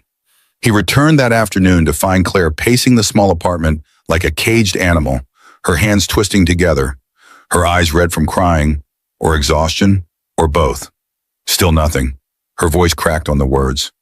Ethan shook his head, pulling out his phone to check for messages he knew weren't there. The silence felt like verdict, though, of what he couldn't say. Then Lily's voice cut through the tension from the bedroom. "Daddy, there's a man outside, in a black car. He's just sitting there, looking at our building." The words transformed everything. Ethan moved to the window, keeping to the side, peering out from an angle. 4 stories down, a black sedan sat at the curb, engine running, exhaust visible in the afternoon cold. A figure occupied the driver's seat, indistinct, but clearly watching the building's entrance. Claire had gone pale, her hand pressed to her chest like she was physically holding her heart inside her body. Her voice emerged as a whisper. "They found me." "We don't know," that Ethan said, but the protest sounded hollow even to himself. What were the odds of a random black car parking outside his building within 24 hours of an anonymous warning text? He was still formulating a plan call. "Rick, call 911, grab Lily and run," when the car door opened and a man emerged. Tall, expensive suit, dark sunglasses despite the cloud cover. He stood beside the vehicle, pulled out a phone and made a call. His eyes never left the building. Ethan's phone buzzed. Rick's name appeared on screen. He answered while still watching the man below. "The FBI agent is interested. She wants to meet tomorrow morning. 10 a.m. There's a diner on the east side, neutral territory. Can you bring Claire and the evidence?" Ethan's attention remained split between Rick's words and the scene unfolding outside. The man in the suit had ended his call, was now walking toward the building's entrance. "Rick, there's someone here. Black car, man in a suit, looks like he's about to enter the building." Rick's voice sharpened. "Can you get out another way?" "There's a back door. The one Claire came through. Take it, now, don't wait. Get somewhere public and stay there. I'll meet you. Where the library, main branch downtown, 30 minutes. I'll have people watching. Just get there." Ethan hung up, his mind suddenly clear with the adrenaline of crisis. He grabbed Lily from the bedroom, her eyes wide with questions he had no time to answer. He told Claire to get her coat, the one with the USB drive hidden in its lining. They moved as a unit toward the apartment door, but before Ethan could open it, footsteps echoed in the hallway ascending from the floor below. Someone was coming up the stairs. He reversed direction, pulling Lily and Claire toward the back of the apartment, the narrow hallway that led to the door Claire had entered through days ago. His hands fumbled with the lock, time stretching into nightmare dimensions where simple mechanical actions took forever. The lock finally turned. The door opened onto a stairwell that smelled of garbage and stale cigarettes. Behind them, knocking started at the apartment door. Firm, persistent, the sound of someone who expected to be answered. "Portland PD, open up!" The voice carried authority, but Ethan didn't believe it. Real cops didn't arrive in expensive suits, driving cars that cost more than he made in a year. He pulled Lily and Claire into the stairwell, eased the door closed, and began descending. The stairs seemed endless. Each landing opened onto hallways identical to his own doors, concealing lives he would never know. They reached ground level and emerged into an alley behind the building, trash dumpsters, creating shadows that offered minimal concealment. Ethan paused, checking both directions, seeing no one. Which way? Claire's question demanded an answer he didn't have. Left led toward a street with more traffic. Right led deeper into the alley system that connected buildings. Both options felt equally dangerous. He chose left toward people and witnesses and the theory that violence happened more easily in isolation. They walked fast, without running, three people trying to look like they belonged, despite everything suggesting otherwise. Lily's hand gripped his with strength that made his fingers ache. She hadn't said a word since they left the apartment, her face set in an expression of fear, carefully controlled. They emerged from the alley onto Southeast Morrison, turned right toward downtown, and began walking. Behind them, Ethan heard a car engine, but when he glanced back, he saw only normal traffic. Nothing that looked immediately threatening. They walked 4 blocks, then ducked into a convenience store where fluorescent lighting and security cameras offered minimal protection. Ethan called Rick while pretending to shop, phone pressed to his ear, his other hand maintaining contact with Lily. The old cop answered immediately. "Where are you, Morrison and 24th? Inside a store. Stay there. I'm sending a patrol unit. 5 minutes. Claire stood near the door, watching the street through glass marked with advertisements for lottery tickets and cigarettes. Her posture radiated tension, every muscle coiled for flight. Lily had found her way to the candy aisle, her eyes scanning colorful packages, seeking comfort in familiar rhythms. The minutes stretched. Ethan counted seconds, converted them to distance, imagined pursuit closing from multiple directions. When the patrol car finally pulled up outside, lights flashing without sirens, relief flooded through him so intensely it weakened his knees. 2 uniformed officers entered, both young, both carrying themselves with the careful awareness of people trained to assess threats. The taller one approached Ethan. "You, Cole? Yes. Come with us." They escorted all 3 to the patrol car, Ethan and Lily in back, Claire in front. The cage separating front and rear seats transformed the vehicle into a mobile prison, but Ethan felt safer than he had in days. The car pulled away from the curb, lights still flashing, and began navigating toward downtown. Lily finally spoke, her voice small and tight. "Are we in trouble, Daddy?" "No, sweetheart. These are the good guys. They're helping us." He hoped that was true. He hoped Rick was the friend he remembered rather than someone who had changed in ways that mattered. He hoped the FBI agent would be competent and interested and willing to act on evidence provided by a homeless woman and a delivery driver. He hoped a lot of things, knowing hope was insufficient, but having nothing else to offer. The library appeared ahead, a modern building of glass and steel that proclaimed civic investment in literacy and knowledge. The patrol car pulled into a loading zone, and the officers escorted them inside, past security checkpoints, into a reading room where Rick waited beside a woman in her 40s wearing a dark pantsuit and an expression of professional skepticism. Rick looked older than Ethan remembered, more weight around the middle, less hair on top, but his eyes were the same, sharp and assessing, missing nothing. He nodded, greeting, then gestured toward the woman. "This is Special Agent Maria Torres, FBI. She investigates financial crimes. I told her your situation. She wants to hear it directly." Agent Torres studied them with the attention of someone trained to detect deception. Her gaze lingered on Claire, taking in the worn coat and hollow cheeks, then shifted to Ethan and Lily. When she spoke, her voice carried no emotion, only professional distance. "Tell me everything, from the beginning, and show me what you have." So Claire told her story again, the words by now rehearsed through repetition, but no less true. She described Cascade Technologies, the fraud she had discovered, the confrontation with her boss, the systematic destruction of her life. She pulled the USB drive from her coat lining and set it on the table between them, this small object that supposedly justified everything that had happened. Agent Torres picked up the drive, turned it over in her fingers, then pulled a laptop from her bag and plugged it in. She She opened files, her eyes scanning contents too quickly for Ethan to follow. Minutes passed in silence, broken only by the library's ambient sounds, whispered conversations turning pages, the hum of ventilation systems.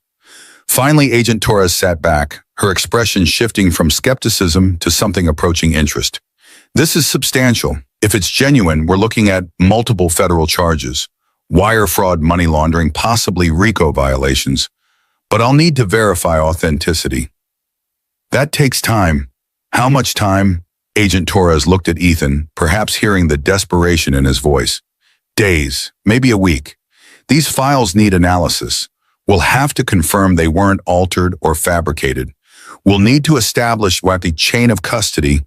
We'll need to corroborate with other evidence. We don't have a week. Those people found our apartment today. They'll keep looking. The agent's expression remained neutral, but something in her eyes suggested understanding. I can arrange protective custody. Get you somewhere safe while we work. All of us, Agent Torres glanced at Lily, who sat beside Ethan. Her bear clutched to her chest, listening to everything despite her age, suggesting she shouldn't understand. The agent's face softened fractionally. Yes, all of you. There's a safe house on the east side. It's not luxurious, but it's secure. You'll stay there until we can make arrests or determine the threat has passed. Ethan wanted to argue, wanted to insist they could return to normal life, wanted to pretend the past days had been an aberration rather than a fundamental shift in their circumstances. But Lily's hand in his small and trusting reminded him that his preferences mattered less than her safety. Okay, when tonight, pack what you need, light, 1 bag each. I'll have agents pick you up at the library in 2 hours. In the meantime, stay here. Don't use your phones. Don't contact anyone. Understood, they nodded, accepting instructions because alternative options had evaporated. Agent Torres collected her laptop, the USB drive carefully secured in an evidence bag, and stood. She looked at Claire with an expression that might have been respect. What you did took courage. Not many people would risk everything to expose fraud. I'll do my best to make sure that courage wasn't wasted. Then she left Rick, following after a quick farewell that felt inadequate to the history they shared. Ethan, Claire, and Lily remained in the reading room, 3 people who had been strangers less than a week ago, now bound together by choices that had felt inevitable, but whose consequences remained uncertain. Lily leaned against her father, her weight familiar and precious. She looked up at him with those enormous eyes. Is this an adventure, Daddy? The question broke something inside him. He pulled her close, kissing the top of her head, breathing in the scent of her hair that carried hints of Mrs. Chen's cookies and school hand soap. Yes, sweetheart, the biggest adventure we've ever had. Will it have a happy ending? The best adventures do. He hoped that wasn't a lie. He hoped Agent Torres would find evidence she needed, would move quickly enough to outpace the people hunting Claire. He hoped the safe house would be safe. He hoped returning to their apartment afterward would be possible, though increasingly that seemed unlikely. But mostly he hoped his daughter would forgive him someday for the choices he had made, for the danger he had accepted into their lives, for prioritizing compassion over caution. He hoped she would understand that sometimes doing the right thing looked exactly like doing the wrong thing, and that distinguishing between them required faith in outcomes that remained perpetually uncertain. They sat together in the library while time passed and other people browsed books and the city continued its indifferent rotation. When 2 hours had elapsed, federal agents arrived in an unmarked vehicle, and Ethan Cole loaded his daughter and their unexpected guest into back seats that smelled of coffee and bureaucracy. The van drove east, leaving behind the apartment that had been home to school where Lily learned the streets Ethan knew by heart. He watched through the window as familiar landmarks disappeared, replaced by neighborhoods he had only driven through while delivering packages. Lily slept against his shoulder, exhausted by stress her age shouldn't have to manage. Claire stared straight ahead, face-pale hands gripping the seat like she might fall without something solid to hold. And Ethan, caught between them, wondered if the moment everything changed had been when he opened that bathroom door, or if the change had begun earlier with a sandwich given to a stranger, because compassion demanded no better reason.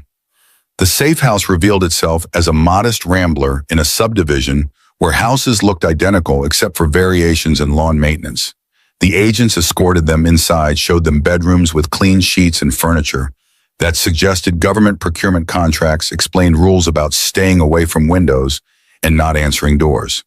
Then they left, and Ethan, Claire, and Lily stood in the living room of a stranger's house. Their bags unpacked, their future, uncertain, their connection forged by crisis and sustained by nothing more substantial than hope that doing right might somehow lead to being safe. Lily found the television remote and settled on the couch, cartoons providing temporary escape. Claire excused herself to the bathroom, her face suggesting she might be sick or crying or both.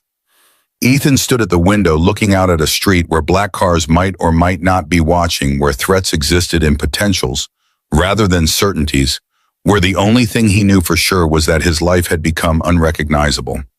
His phone, which he had been told not to use, sat heavy in his pocket. He pulled it out anyway, found Mrs. Chen's number, and typed a quick text. "We're okay. Please don't worry. We'll explain when we can. Thank you for everything." He sent it before he could reconsider, then turned the phone off completely, following instructions that made sense, even if obedience felt like surrender. In the morning, they would begin waiting for Agent Torres to call with updates.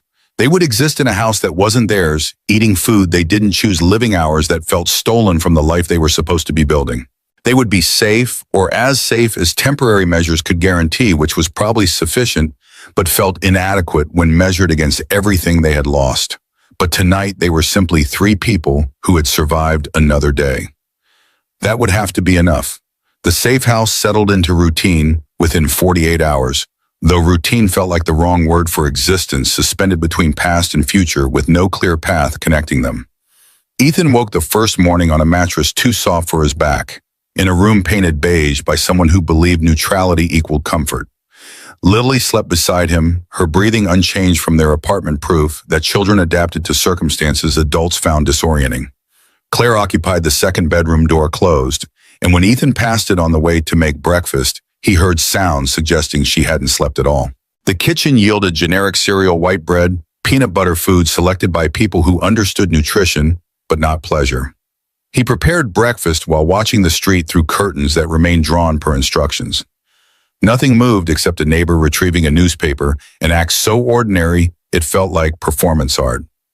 Ethan wondered if normal life had always looked this staged, or if crisis had rewired his perception to see threat in every gesture. Lily emerged, rubbing her eyes, dragging her stuffed bear by one arm. She climbed onto a chair at the unfamiliar table and studied the cereal box with the seriousness of someone decoding ancient texts. "Is this our house now?" The question carried no judgment, only curiosity about facts that shaped her world. Ethan poured milk over her cereal, measuring his response. "Just for a little while, until it's safe to go home." "When will that be?" Soon he lied, because sometimes lies were kinder than uncertainty. Claire appeared in the doorway, wearing the same clothes from yesterday because her possessions fit in a grocery bag. Her hair needed washing, face needed rest, body needed more than this temporary shelter could provide. She attempted a smile that collapsed halfway through. "Morning," Ethan gestured toward the food, and she sat accepting cereal like it was communion. They ate without speaking, three people who had become accidental family bound by circumstances that refused resolution. The FBI had provided a contact number with instructions to call only in emergencies. Otherwise, they were to wait for Agent Torres to reach out with updates. Waiting, Ethan discovered, was its own form of torture. His delivery route continued without him, calls from his supervisor accumulating on voicemail until the phone's memory filled. He had texted a vague excuse about family emergency, knowing his job was likely already gone. Delivery drivers were replaceable.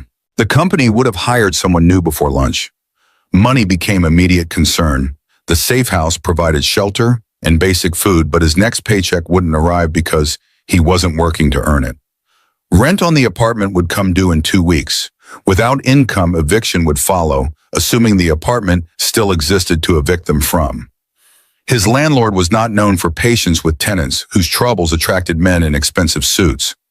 Lily finished breakfast and asked if she could watch cartoons. Ethan nodded, grateful for any distraction that occupied her attention away from adult anxieties bleeding through careful facades. She settled on the couch, remote in hand, and within seconds her face relaxed into the particular absorption only children achieved, completely present in fictional worlds. Claire cleared plates, hands moving with precision that suggested muscle memory from better times. She washed dishes by hand, though a dishwasher sat unused, the act itself providing structure. Ethan joined her, drying what she cleaned, and they worked in silence that felt less comfortable than exhausted. How long did Agent Torres say the analysis would take? Claire's question emerged quiet enough not to carry beyond the kitchen. Ethan stacked a plate in the cabinet, buying seconds to remember exact words. Days, maybe a week. She needs to verify the files weren't altered, establish chain of custody, corroborate with other evidence. And if she finds something wrong with the files, the question hung between them, heavy with implications neither wanted to examine. If the files proved inadmissible or insufficient, if technical analysis revealed problems that undermined their credibility, then Claire's testimony alone would be worthless. Her word against wealthy executives, a homeless woman, versus people with lawyers and connections and resources to bury opposition. Then we figure out next steps. The platitudes satisfied neither of them, but alternatives required energy they didn't possess. They finished dishes and Claire retreated to her room door, closing with a soft click that somehow sounded final. Ethan stood in the kitchen surrounded by government-issued appliances and generic furniture and wondered how his life had traveled from predictable poverty to this strange limbo in less than a week. His phone, powered off per instructions, felt like severed limb. The inability to check messages, respond to texts, verify that Mrs. Chen and others from his previous life still existed created anxiety that gnawed at concentration. But rules existed for reasons even when those reasons felt abstract compared to immediate discomfort. He joined Lily on the couch, her small body automatically pressing against his side. Cartoons played bright colors and simple conflicts resolved in 22 minutes minus commercials. She laughed at jokes he didn't understand, completely immersed, and he envied her ability to exist in the present without drowning in possible futures. The morning dissolved into afternoon without clear demarcation. Lunch materialized from refrigerator contents, sandwiches assembled with methodical care, apple slices arranged on plates, water in glasses because the safe house didn't stock juice. Claire emerged to eat, then disappeared again. Her presence in the house felt more through absence than participation. Around 3, while Ethan was attempting to teach Lily basic math using pennies he found in his pocket, knocking erupted at the front door. 3 sharp raps, authoritative, the sound of someone expecting admission. Everyone froze. Lily's eyes went wide, her hand clutching pennies tight enough to leave marks. Ethan's heart rate spiked, adrenaline flooding his system with memories of men in suits and black cars. More knocking, more insistent. Federal agents. "We need to speak with Claire Donovan." The voice carried credentials, but so had the voice at their apartment. Ethan moved to the window, peered through a gap in curtains, saw 2 people in FBI windbreakers standing on the porch. One matched Agent Torres's description. The other was male, older, carrying himself with the wariness of someone who had worked too many cases. He opened the door partially, keeping his body in the gap, ready to slam it if necessary. Agent Torres offered a tight smile. "May we come in?" Ethan stepped aside and they entered, bringing with them the smell of coffee and the weight of information they carried. Claire emerged from her bedroom, face-pale hands knotted together. Torres gestured toward the living room and they all sat, Ethan keeping Lily close. "We've completed preliminary analysis of the files. The evidence is solid. Emails authenticate against server logs, financial records match transaction histories. The audio recordings show no signs of manipulation. You documented $8 million in fraud over 3 years, possibly more, if we dig deeper." Claire's breath released in a sob. She tried to contain relief and vindication, mixing into something that looked like collapse. Torres continued, her voice maintaining professional distance. "But there's a complication. David Klein, your former boss, was found dead this morning in his home. Apparent suicide. Single gunshot wound note left behind, claiming responsibility for the fraud, saying he acted alone." The words detonated in the small room, their implications spreading in waves that hit everyone differently. Claire's face went from relief to horror, her hand rising to cover her mouth. Ethan felt his stomach drop, understanding that suicide, if it was suicide, complicated everything. "You don't believe it was suicide?" Torres met his eyes, and in them he saw confirmation before she spoke. The scene was staged well enough to pass initial inspection. But there are inconsistencies. The note was typed, not handwritten. Klein was right-handed, but the gun was in his left hand. There were no defensive wounds, but also no evidence he'd been drinking or taking medications that might explain impaired decision-making. We're treating it as suspicious pending full autopsy. What does that mean for Claire? For us, it means the investigation expands. If Klein was murdered, then others involved in the fraud are eliminating loose ends. It means you're all at increased risk until we make arrests. It also means we need Claire's testimony more than ever because our star witness just became a corpse with a convenient confession. Claire's voice emerged barely audible, threaded with guilt and fear. Did I get him killed by exposing this, did I? You didn't pull any trigger, Torres interrupted. You exposed criminals. What they do in response is on them, not you. But we need to move faster now. I'm recommending protective custody be extended indefinitely, and I'm accelerating the arrest timeline. We'll move on the other executives within 48 hours. The male agent who had remained silent finally spoke, his voice gravelly, from years of cigarettes or shouting or both. In the meantime, you stay here. No contact with anyone outside this house. No phone calls, no emails, no social media. Assume everyone is compromised until we say otherwise. We'll have agents watching the house 24/7. You see anything suspicious, you call the emergency number immediately. Understood. They nodded, accepting rules that transformed the safe house into prison. Torres stood, her partner following. She paused at the door, looking back at Claire. We'll get them. What you did matters. Don't let fear convince you otherwise. Then they left, and the house felt smaller than before, walls pressing closer. Air thicker. Lily had gone quiet during the conversation, her face serious in the way children became when adult problems intruded on protected childhood.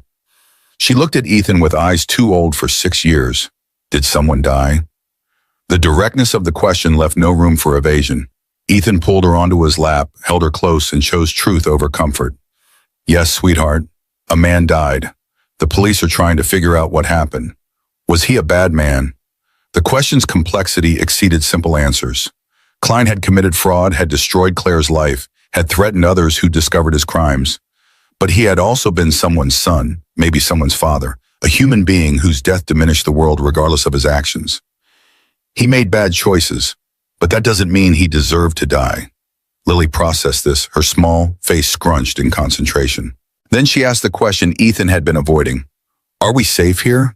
He wanted to promise safety, to guarantee that nothing bad would reach them in this anonymous house with its drawn curtains and federal protection. But lies, even comforting ones, felt wrong when everything else had become uncertain. We're as safe as we can be. The police are protecting us.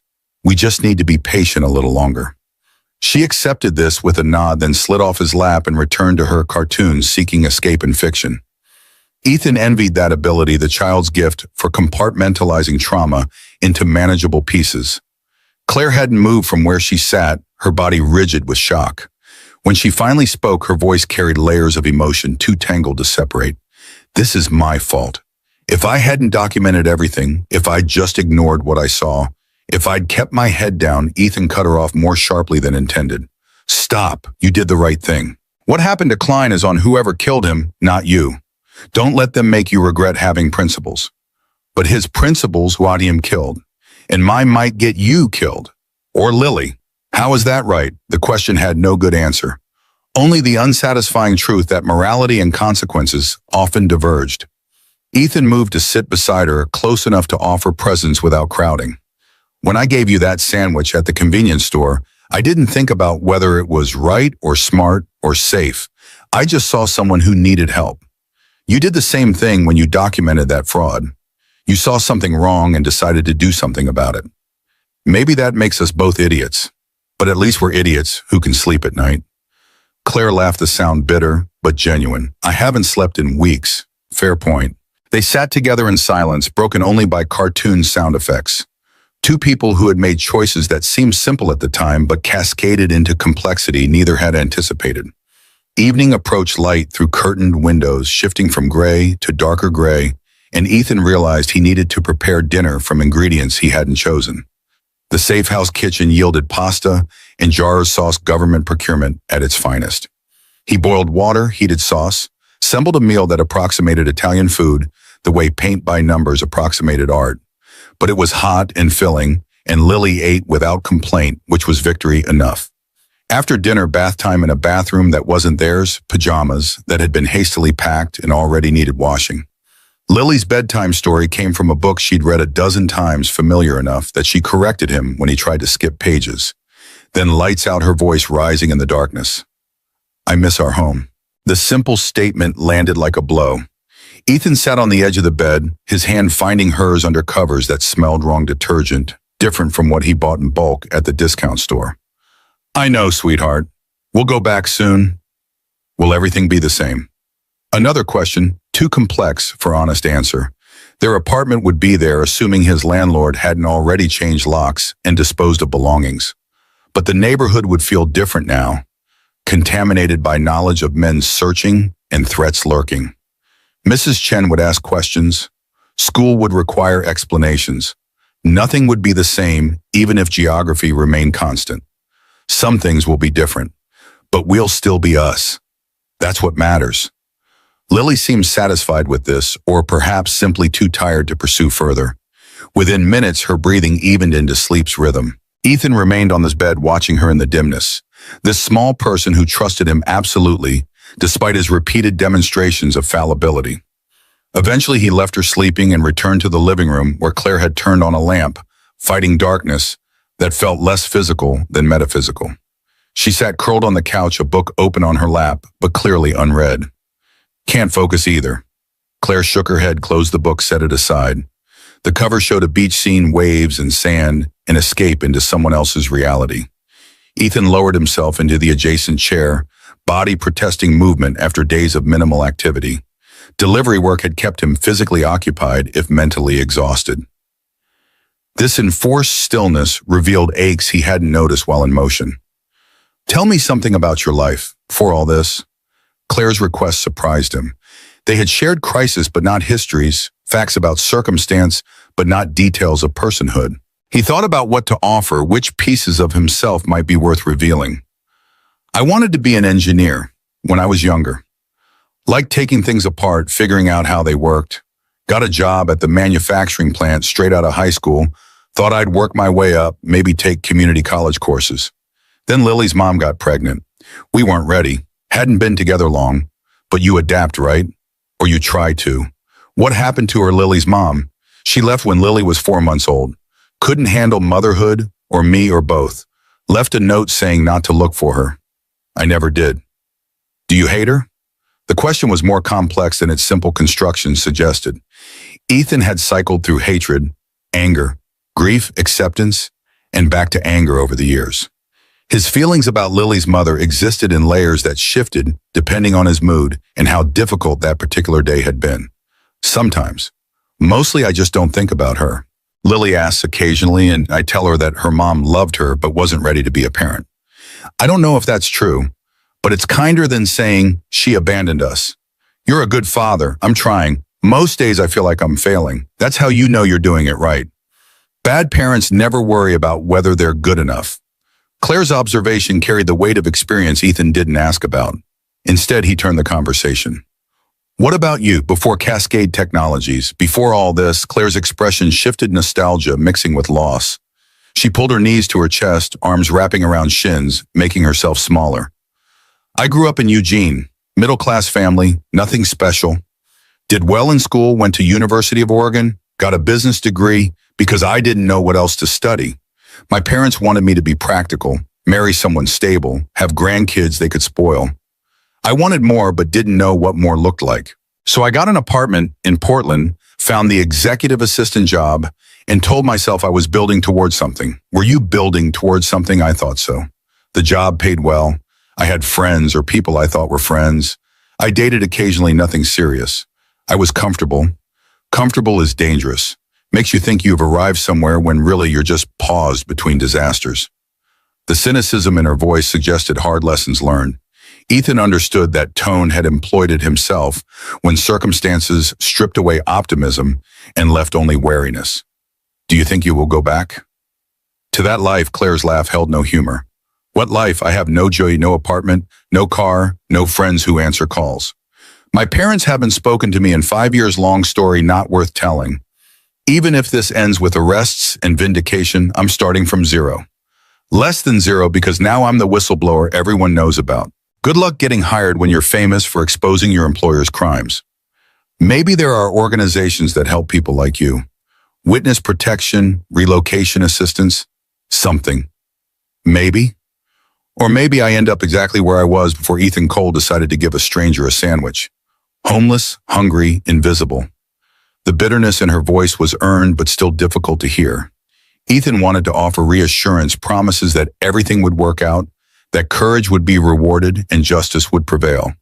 But empty platitudes felt insulting when directed at someone whose circumstances had systematically destroyed any basis for optimism. For what it's worth, I'm glad I gave you that sandwich. Even knowing everything that came after, I'd do it again. Claire looked at him, her eyes searching his face for evidence of deception or pity. Finding neither, she nodded slowly. That might be the kindest thing anyone's ever said to me.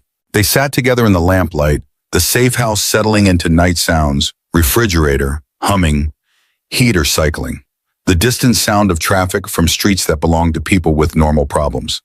Ethan felt exhaustion pulling at consciousness, but resisted, unwilling to retreat to a bedroom that wasn't his, in a house that felt like waiting room for a future that might never arrive. Eventually, Claire stood, stretching muscles that had been stationary too long. I should try to sleep. Tomorrow might bring news. Or not. Either way, I'll need energy. She moved toward her room, paused at the threshold, looked back. Thank you, Ethan, for everything. I know you didn't ask for this. I know I've destroyed your life along with my own. But thank you. Before he could respond, she disappeared behind her door, leaving him alone with thoughts that refused organization. He remained on the couch staring at nothing until his body finally demanded rest he couldn't defer. The second bedroom, his and Lily's, smelled of detergent and strangers. He slipped into bed beside his daughter, felt her automatically curl against him in sleep, and stared at a ceiling that told him nothing about what morning would bring. Sleep arrived in fragments, disturbed by dreams where men in suits chased him through buildings with infinite hallways. He woke repeatedly, checking his phone's blank screen from habit, before remembering it was powered off. Time lost meaning in darkness, minutes and hours blending, until morning light finally leaked through inadequate curtains. Day 3 in the safe house dawned with Lily asking if they could go outside just for a little while, just to feel sun that didn't come filtered through glass. Ethan had to explain again why that wasn't possible, watching her face collapse into disappointment. She was too young to hide effectively. Claire emerged looking worse than the previous day, her eyes sunken from lack of sleep or excess worry. They assembled breakfast in silence, each person trapped in private thoughts that couldn't be shared without spreading infection. The phone Agent Torres had provided remained silent. No updates, no news, no indication that the world beyond these walls still turned. Ethan felt time becoming elastic, stretching into shapes that made measuring impossible. Was it morning or afternoon, yesterday or today? Everything blurred into waiting. Around what might have been noon, Lily asked if she could draw. Ethan found paper and crayons in a cabinet safe house standard issue, apparently, and she settled at the kitchen table, creating artwork that showed a house with 3 stick figures visible through windows. One large figure, one medium, one small. Family improvised from crisis. He watched her draw with the unself-conscious focus children brought to tasks they considered important, and felt something break inside his chest. She deserved better than this. Better than government custody, anonymous houses, fear bleeding through adult facades. She deserved childhood play with friends, birthday parties, summers, doing nothing because nothing was exactly what summer required. Instead, she was drawing them as prisoners, while men who committed fraud walked free, erasing evidence by erasing people. The injustice of it made his hands clench into fists, anger-seeking target but finding only helplessness. Claire noticed his expression, understood without explanation. She moved to stand beside him, her presence offering solidarity rather than comfort. Agent Torres said 48 hours until arrests. That was yesterday morning. So by tomorrow this could be over. We could go home. Her voice carried hope she didn't believe, optimism manufactured for his benefit. Ethan appreciated the effort even while recognizing its hollowness. And if they don't arrest anyone, if the investigation stalls or the evidence falls apart or something else goes wrong, then we've been in hiding for nothing, and we have to figure out next steps from a position even weaker than before. The honesty was refreshing, if unhelpful. They stood together, watching Lily draw 2 adults who had stumbled into guardianship neither asked for but couldn't abandon. The afternoon stretched forward like road through featureless terrain. Destination uncertain journey, tedious. Evening arrived with the suddenness of winter light failing early. Ethan prepared dinner chicken from the freezer, rice that cooked to gummy consistency, vegetables from cans that tasted like their containers. They ate with television providing background noise, a news program discussing politics and weather, and everything except the corporate fraud that had destroyed multiple lives. After dinner, after bath time and story time and lights out, Ethan and Claire reconvened in the living room, their nightly ritual of shared wakefulness in a house that demanded vigilance. Do you think tomorrow will really bring arrests? Claire's question echoed his own thoughts. Ethan had no answer beyond speculation, but speculation was all they had. Torres seemed confident. The evidence is solid. They know who's involved. It's just logistics now, warns coordination, making sure everyone can be picked up simultaneously so nobody runs. And if someone does run, then it takes longer. But they still get caught eventually. Money leaves trails. People make mistakes. It might not happen tomorrow, but it happens. He hoped that was true. He hoped justice operated with the efficiency Agent Torres's confidence suggested. But he had spent enough years watching rich people evade consequences while poor people drowned in them to trust that virtue alone guaranteed victory. They talked until exhaustion finally demanded surrender, then retreated to separate rooms and sleep that came unwillingly. Ethan lay beside Lily, listening to her breathe, and wondered if morning would bring resolution or simply another day of waiting while the world decided their fate without consulting them. Morning arrived with knocking at the door, sharp and insistent, startling all three occupants from sleep. Ethan checked the window, saw Agent Torres and three other agents and FBI windbreakers, their faces serious but not panicked. He opened the door and Torres entered with an energy that suggested news. Everyone gathered in the living room, Lily still in pajamas, clutching her bear, sensing that whatever came next would be important. We executed arrests this morning. 6 executives from Cascade Technologies, including the CEO and CFO, all taken into custody without incident. They're being arraigned this afternoon on federal charges of wire fraud, money laundering, and conspiracy. The evidence from Claire's files is solid. Prosecutors are confident about convictions. The words landed like rainfall after drought, relief so profound it felt physical.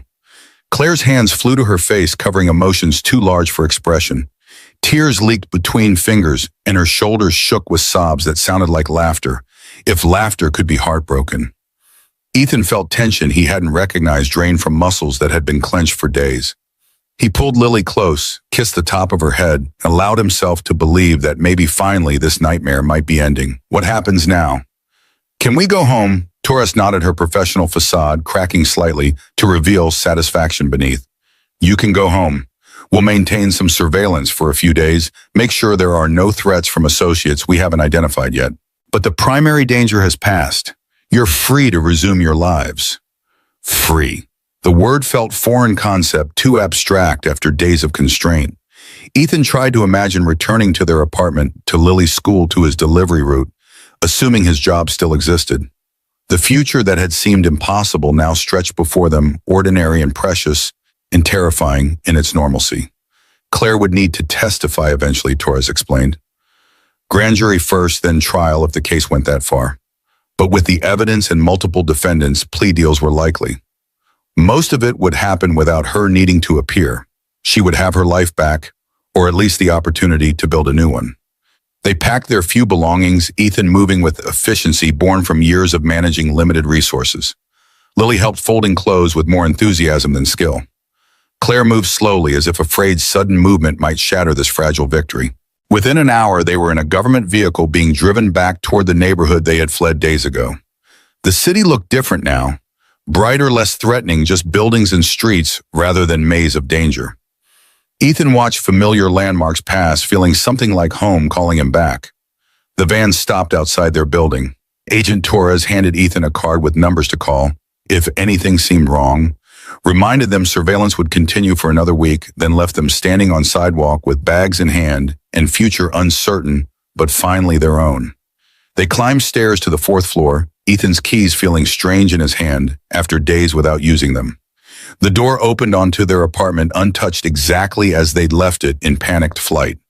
Lily ran to her bed, throwing herself onto familiar blankets, hugging stuffed animals she'd been forced to leave behind. Claire stood in the doorway, hesitant, as if entering how, without emergency, felt like trespass. Ethan gestured her inside him. You'll stay here tonight. Tomorrow we figure out next steps. But tonight you're safe. We all are. She entered slowly, closing the door behind her, and for the first time since appearing in his bathroom, her face relaxed into something approaching peace. The first morning back in the apartment, Ethan woke to the smell of coffee brewing, a luxury they hadn't indulged in for months. He found Claire in the kitchenette, fully dressed, hair damp from the shower, standing before the two-burner stove, with an expression that mixed determination and uncertainty. I bought groceries. Early this morning. The corner store opens at 6. I used money from the FBI's Witness Compensation Fund. They deposited it yesterday. Not much, but enough for basics. She gestured toward the counter where bags sat, unpacked contents visible. Eggs, real butter, fresh bread that hadn't been marked down, oranges that still carried the waxy shine of recent harvest. Ethan moved closer, his mind calculating, feeling the familiar anxiety of stretched budgets, then remembering that for once someone else had shouldered the burden. You didn't have to do that. I know, but I wanted to. You fed me for a week. Let me return the favor. Her voice carried a firmness he hadn't heard before, the sound of someone reclaiming agency after days of being protected, sheltered, stripped of autonomy. He recognized the need beneath the gesture and nodded acceptance.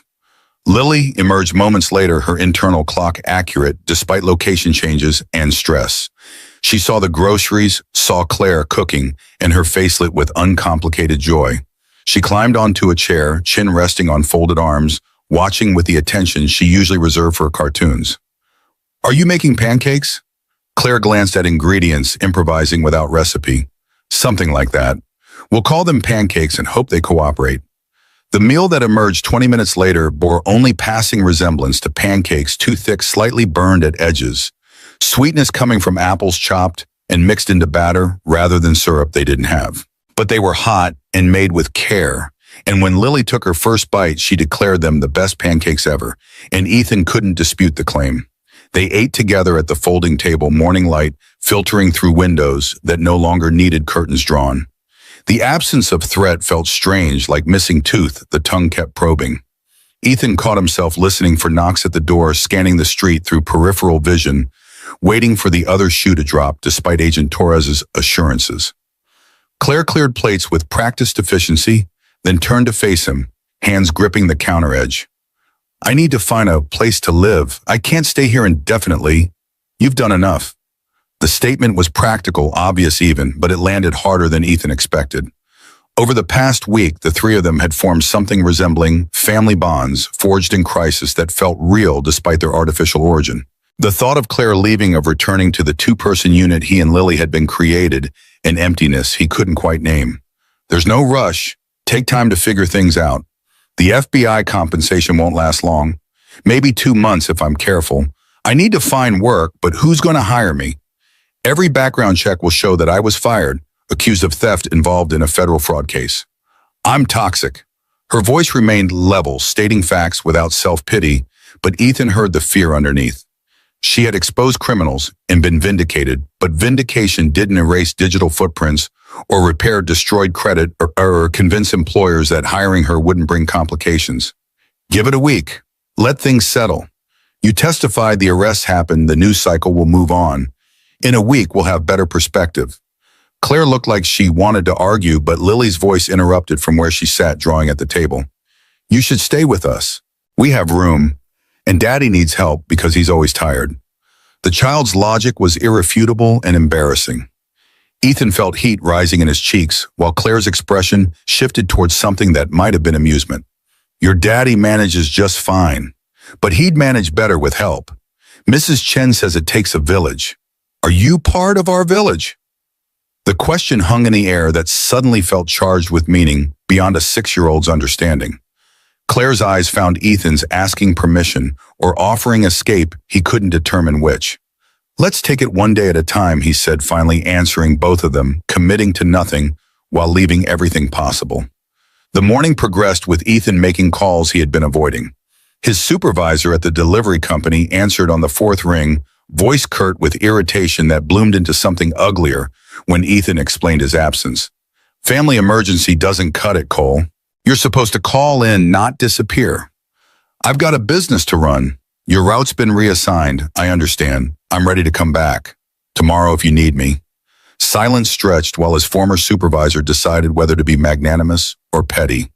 Pettiness won. I'll put you on the substitute list. If someone calls in sick, I might have work. No promises. The line went dead before Ethan could respond. He set the phone down, absorbing the reality that his employment had just downgraded from precarious to nearly non-existent. Substitute list meant maybe 1 or 2 days a week if luck favored him, which it rarely did. Rent would come due in 11 days. He had enough saved to cover it barely, but the following month looked like free fall. Claire had been listening from the couch, her expression suggesting she understood exactly what the conversation meant. That's my fault. No, that's capitalism. Workers are disposable. I knew that before you showed up. This just accelerated the inevitable. What will you do? He had no answer that didn't sound like whistling past graveyards. Find other work, stretch savings, sell belongings. The usual strategies of people for whom poverty was persistent condition rather than temporary setback. He shrugged, letting the gesture carry what words couldn't. The afternoon brought Mrs. Chen knocking at the door, her arms loaded with containers of food she had somehow known they would need. She embraced Lily, then Ethan, her eyes finding Claire with the assessment of someone who missed nothing. This is the woman. Her question carried no judgment, only curiosity and concern that grandmothers specialized in. Ethan made introductions, watched as Mrs. Chen studied Claire with intensity that would have been uncomfortable from anyone else. You've had a hard time, it wasn't a question. Claire nodded anyway, accepting the observation without elaboration. Miss Chen set down her containers, began unpacking food with the authority of someone who had decided this kitchen was now under her jurisdiction. You eat, all of you, too thin. And you, she pointed at Ethan, you look like you haven't slept in weeks. Just a few days, actually. Same thing. Tonight you rest. Tomorrow we make plans. But first food. She wouldn't accept argument or gratitude, simply laid out a meal that smelled like childhood and comfort, then insisted they eat while she watched. Only after confirming they had consumed sufficient quantities did she leave, but not before extracting a promise from Ethan to call if they needed anything. That woman is terrifying, Claire observed after the door closed. She's the best person I know. The praise was simple but absolute. Mrs. Chen had been more family than neighbor, more support than his own relatives who had scattered after his mother's death and never bothered re-establishing contact. She had kept Lily safe when he couldn't have fed them, when money ran short, had asked for nothing in return, except that he be the father his daughter deserved. Days folded into each other with the strange quality of aftermath, where events that had seemed monumental diminished into stories told rather than crises survived. Claire found a rhythm in the apartment, contributing where she could without overstepping boundaries that remained unspoken but understood. She cleaned with the fervor of someone grateful for tasks that created order from chaos. She cooked with ingredients purchased from her dwindling compensation fund, preparing meals that stretched protein and vegetables into quantities that fed 3 with enough left for Mrs. Chen when she visited. Lily attached to Claire with the ease children demonstrated when adults proved trustworthy. She would sit beside her while doing homework, asking questions that ranged from math problems to why the sky changed colors at sunset. Claire answered with patience that suggested she found the questions welcome rather than burdensome explanations, careful enough to educate without condescending. Ethan found himself watching them together, feeling something shift in his chest that he couldn't quite identify. Warmth mixed with fear, hope tangled with warning that getting comfortable was dangerous when circumstances remained fundamentally unstable. Claire had nowhere else to go, was staying from necessity rather than choice. Mistaking gratitude for something deeper would be foolish. But then she would look at him across the small apartment, and her eyes would hold an expression that suggested her calculations might be equally complicated. A week after the arrest, Agent Torres called requesting Claire's presence for grand jury testimony. Federal prosecutors were building cases against all 6 executives, and her first-hand account was crucial for establishing timeline and intent. The session would take most of a day, Torres explained, but Claire would be compensated for her time and provided transportation. The morning of testimony, Claire emerged from the bathroom wearing clothes borrowed from a thrift store 2 blocks away, pants that fit poorly, a blouse that had been professionally pressed decades ago, shoes that pinched but looked presentable. She had attempted makeup, applying it with the uncertainty of someone whose supplies had been lost to circumstance and whose confidence had been stolen by events. You look fine, Ethan assured her, meaning it. I look like someone wearing a costume of what professional used to mean. You look like someone who survived something terrible and showed up anyway. That's more impressive than any suit. She smiled, the expression still fragile but increasingly frequent. He wanted to hug her, offer physical comfort to accompany words, but uncertainty about boundaries kept him motionless until she closed the distance herself, arms wrapping around his waist in an embrace that lasted longer than casual and felt like promise of something neither was ready to name. Then the FBI vehicle arrived and she left, and the apartment felt cavernous in her absence despite its actual size remaining unchanged. Ethan took Lily to school, returned home, and found himself unable to settle. He cleaned counters, organized possessions that didn't need organizing, checked his phone repeatedly for updates that hadn't arrived. The substitute list yielded no work calls. His savings account balance mocked him with its inadequacy. Rent was due in 4 days. He calculated and recalculated, trying to stretch money that refused to stretch, considering which bills could be delayed and which would result in service disconnection. By the time Claire returned that evening, exhaustion painted across her features, Ethan had worked himself into a state of anxious paralysis. She collapsed onto the futon, kicked off the borrowed shoes, and closed her eyes. How did it go? Her answer emerged after a long pause. They asked the same questions 17 different ways. Wanted every detail, every document, every conversation. My throat hurts from talking, but the prosecutor seemed satisfied. Said my testimony was compelling. Whatever that means. It means you did what you needed to do. She opened her eyes, studying him with focus that made him want to look away. You're worried about money. The observation was statement rather than question, accurate enough that denial felt pointless. He nodded, accepting that she had learned to read him in ways that bypassed words. Rent's due Friday. I have enough, barely. But next month looks bad. The substitute list isn't generating work. I need to find something else, but delivery driving is what I know. And every company has more applicants than positions. Claire sat up, her exhaustion visibly warring with determination. The FBI compensation includes a stipend for housing assistance. For witnesses who lost their homes because of testimony. I didn't apply because I was staying here, but I could. It would cover my share of rent for 6 months while I look for work. We could split on, make this arrangement official instead of temporary. The proposal landed with weight that transcended financial logistics. Splitting rent meant commitment, meant planning for shared future rather than limping through shared present. It meant acknowledging that whatever was happening between them had substance beyond crisis-induced proximity. You'd want that. To stay here officially, where else would I go? I have no family, no friends, no prospects.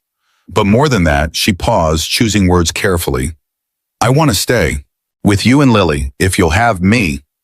The vulnerability in her voice matched his own uncertainty. They were two people damaged by circumstance, bound by unlikely sequence of events, attempting to construct stability from materials that felt insufficient. It should have been obvious, disaster relationship doomed by impractical foundation. But Lily adored her, and Ethan found her presence had become essential in ways that transcended logistics. She made coffee the way he liked it without being told. She knew when he needed silence and when he needed conversation. She looked at Lily with genuine affection that wasn't performance for his benefit.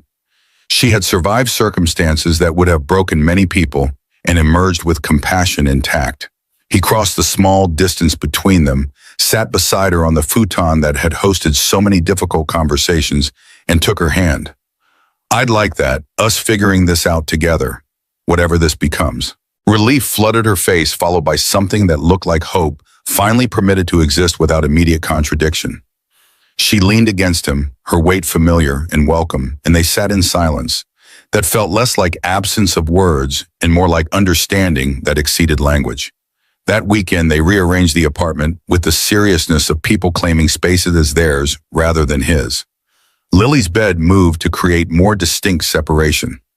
Claire's belongings still fitting in a single bag, but growing as she slowly acquired necessities found designated locations.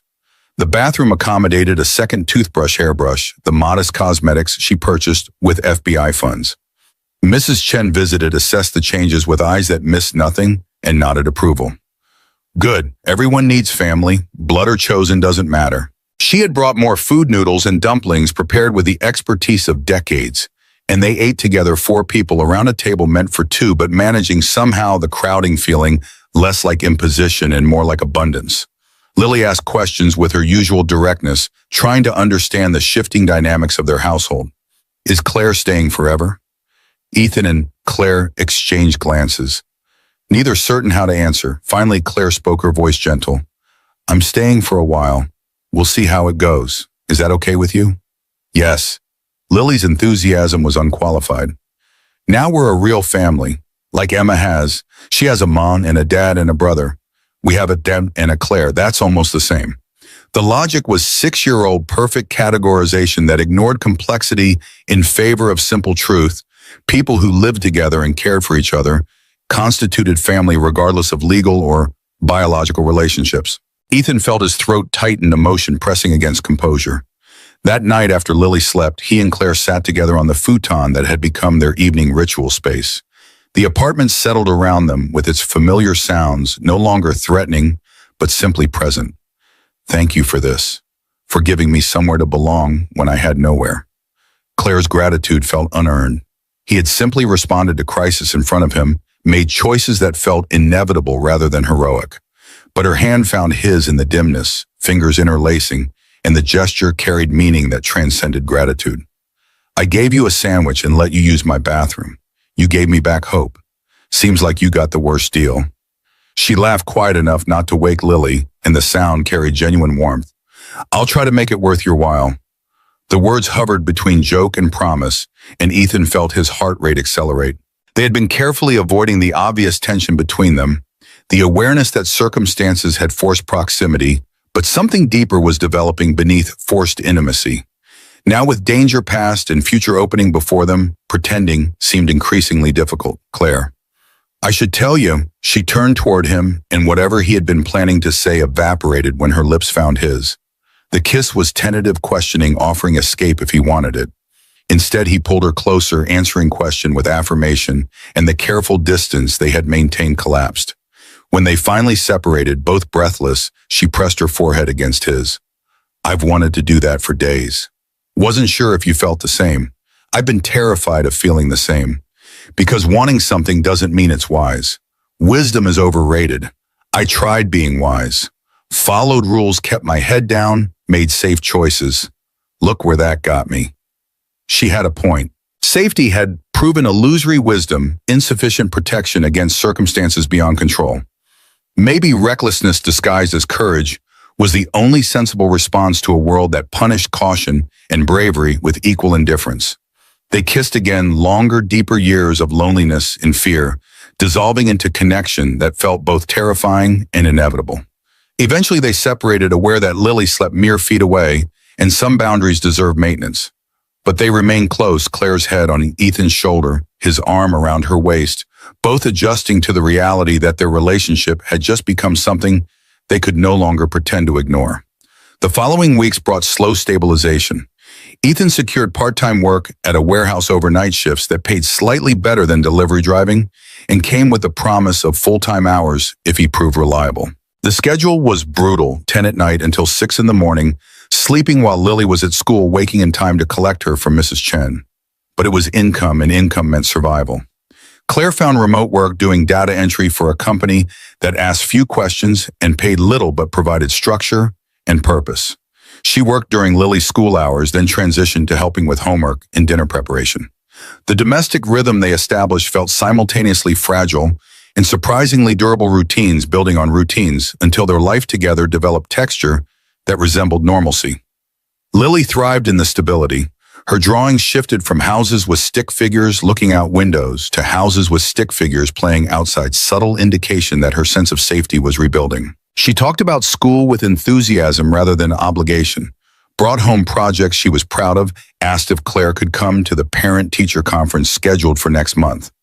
The question created awkward negotiation about roles and boundaries, but eventually they decided Claire would attend with Ethan, presenting as family unit that might confuse teachers, but satisfied Lily's understanding of who belonged in her life. 2 months after the arrest, the first trial began. Claire had to testify publicly, her face broadcast on local news, her story dissected by defense attorneys paid to discredit her.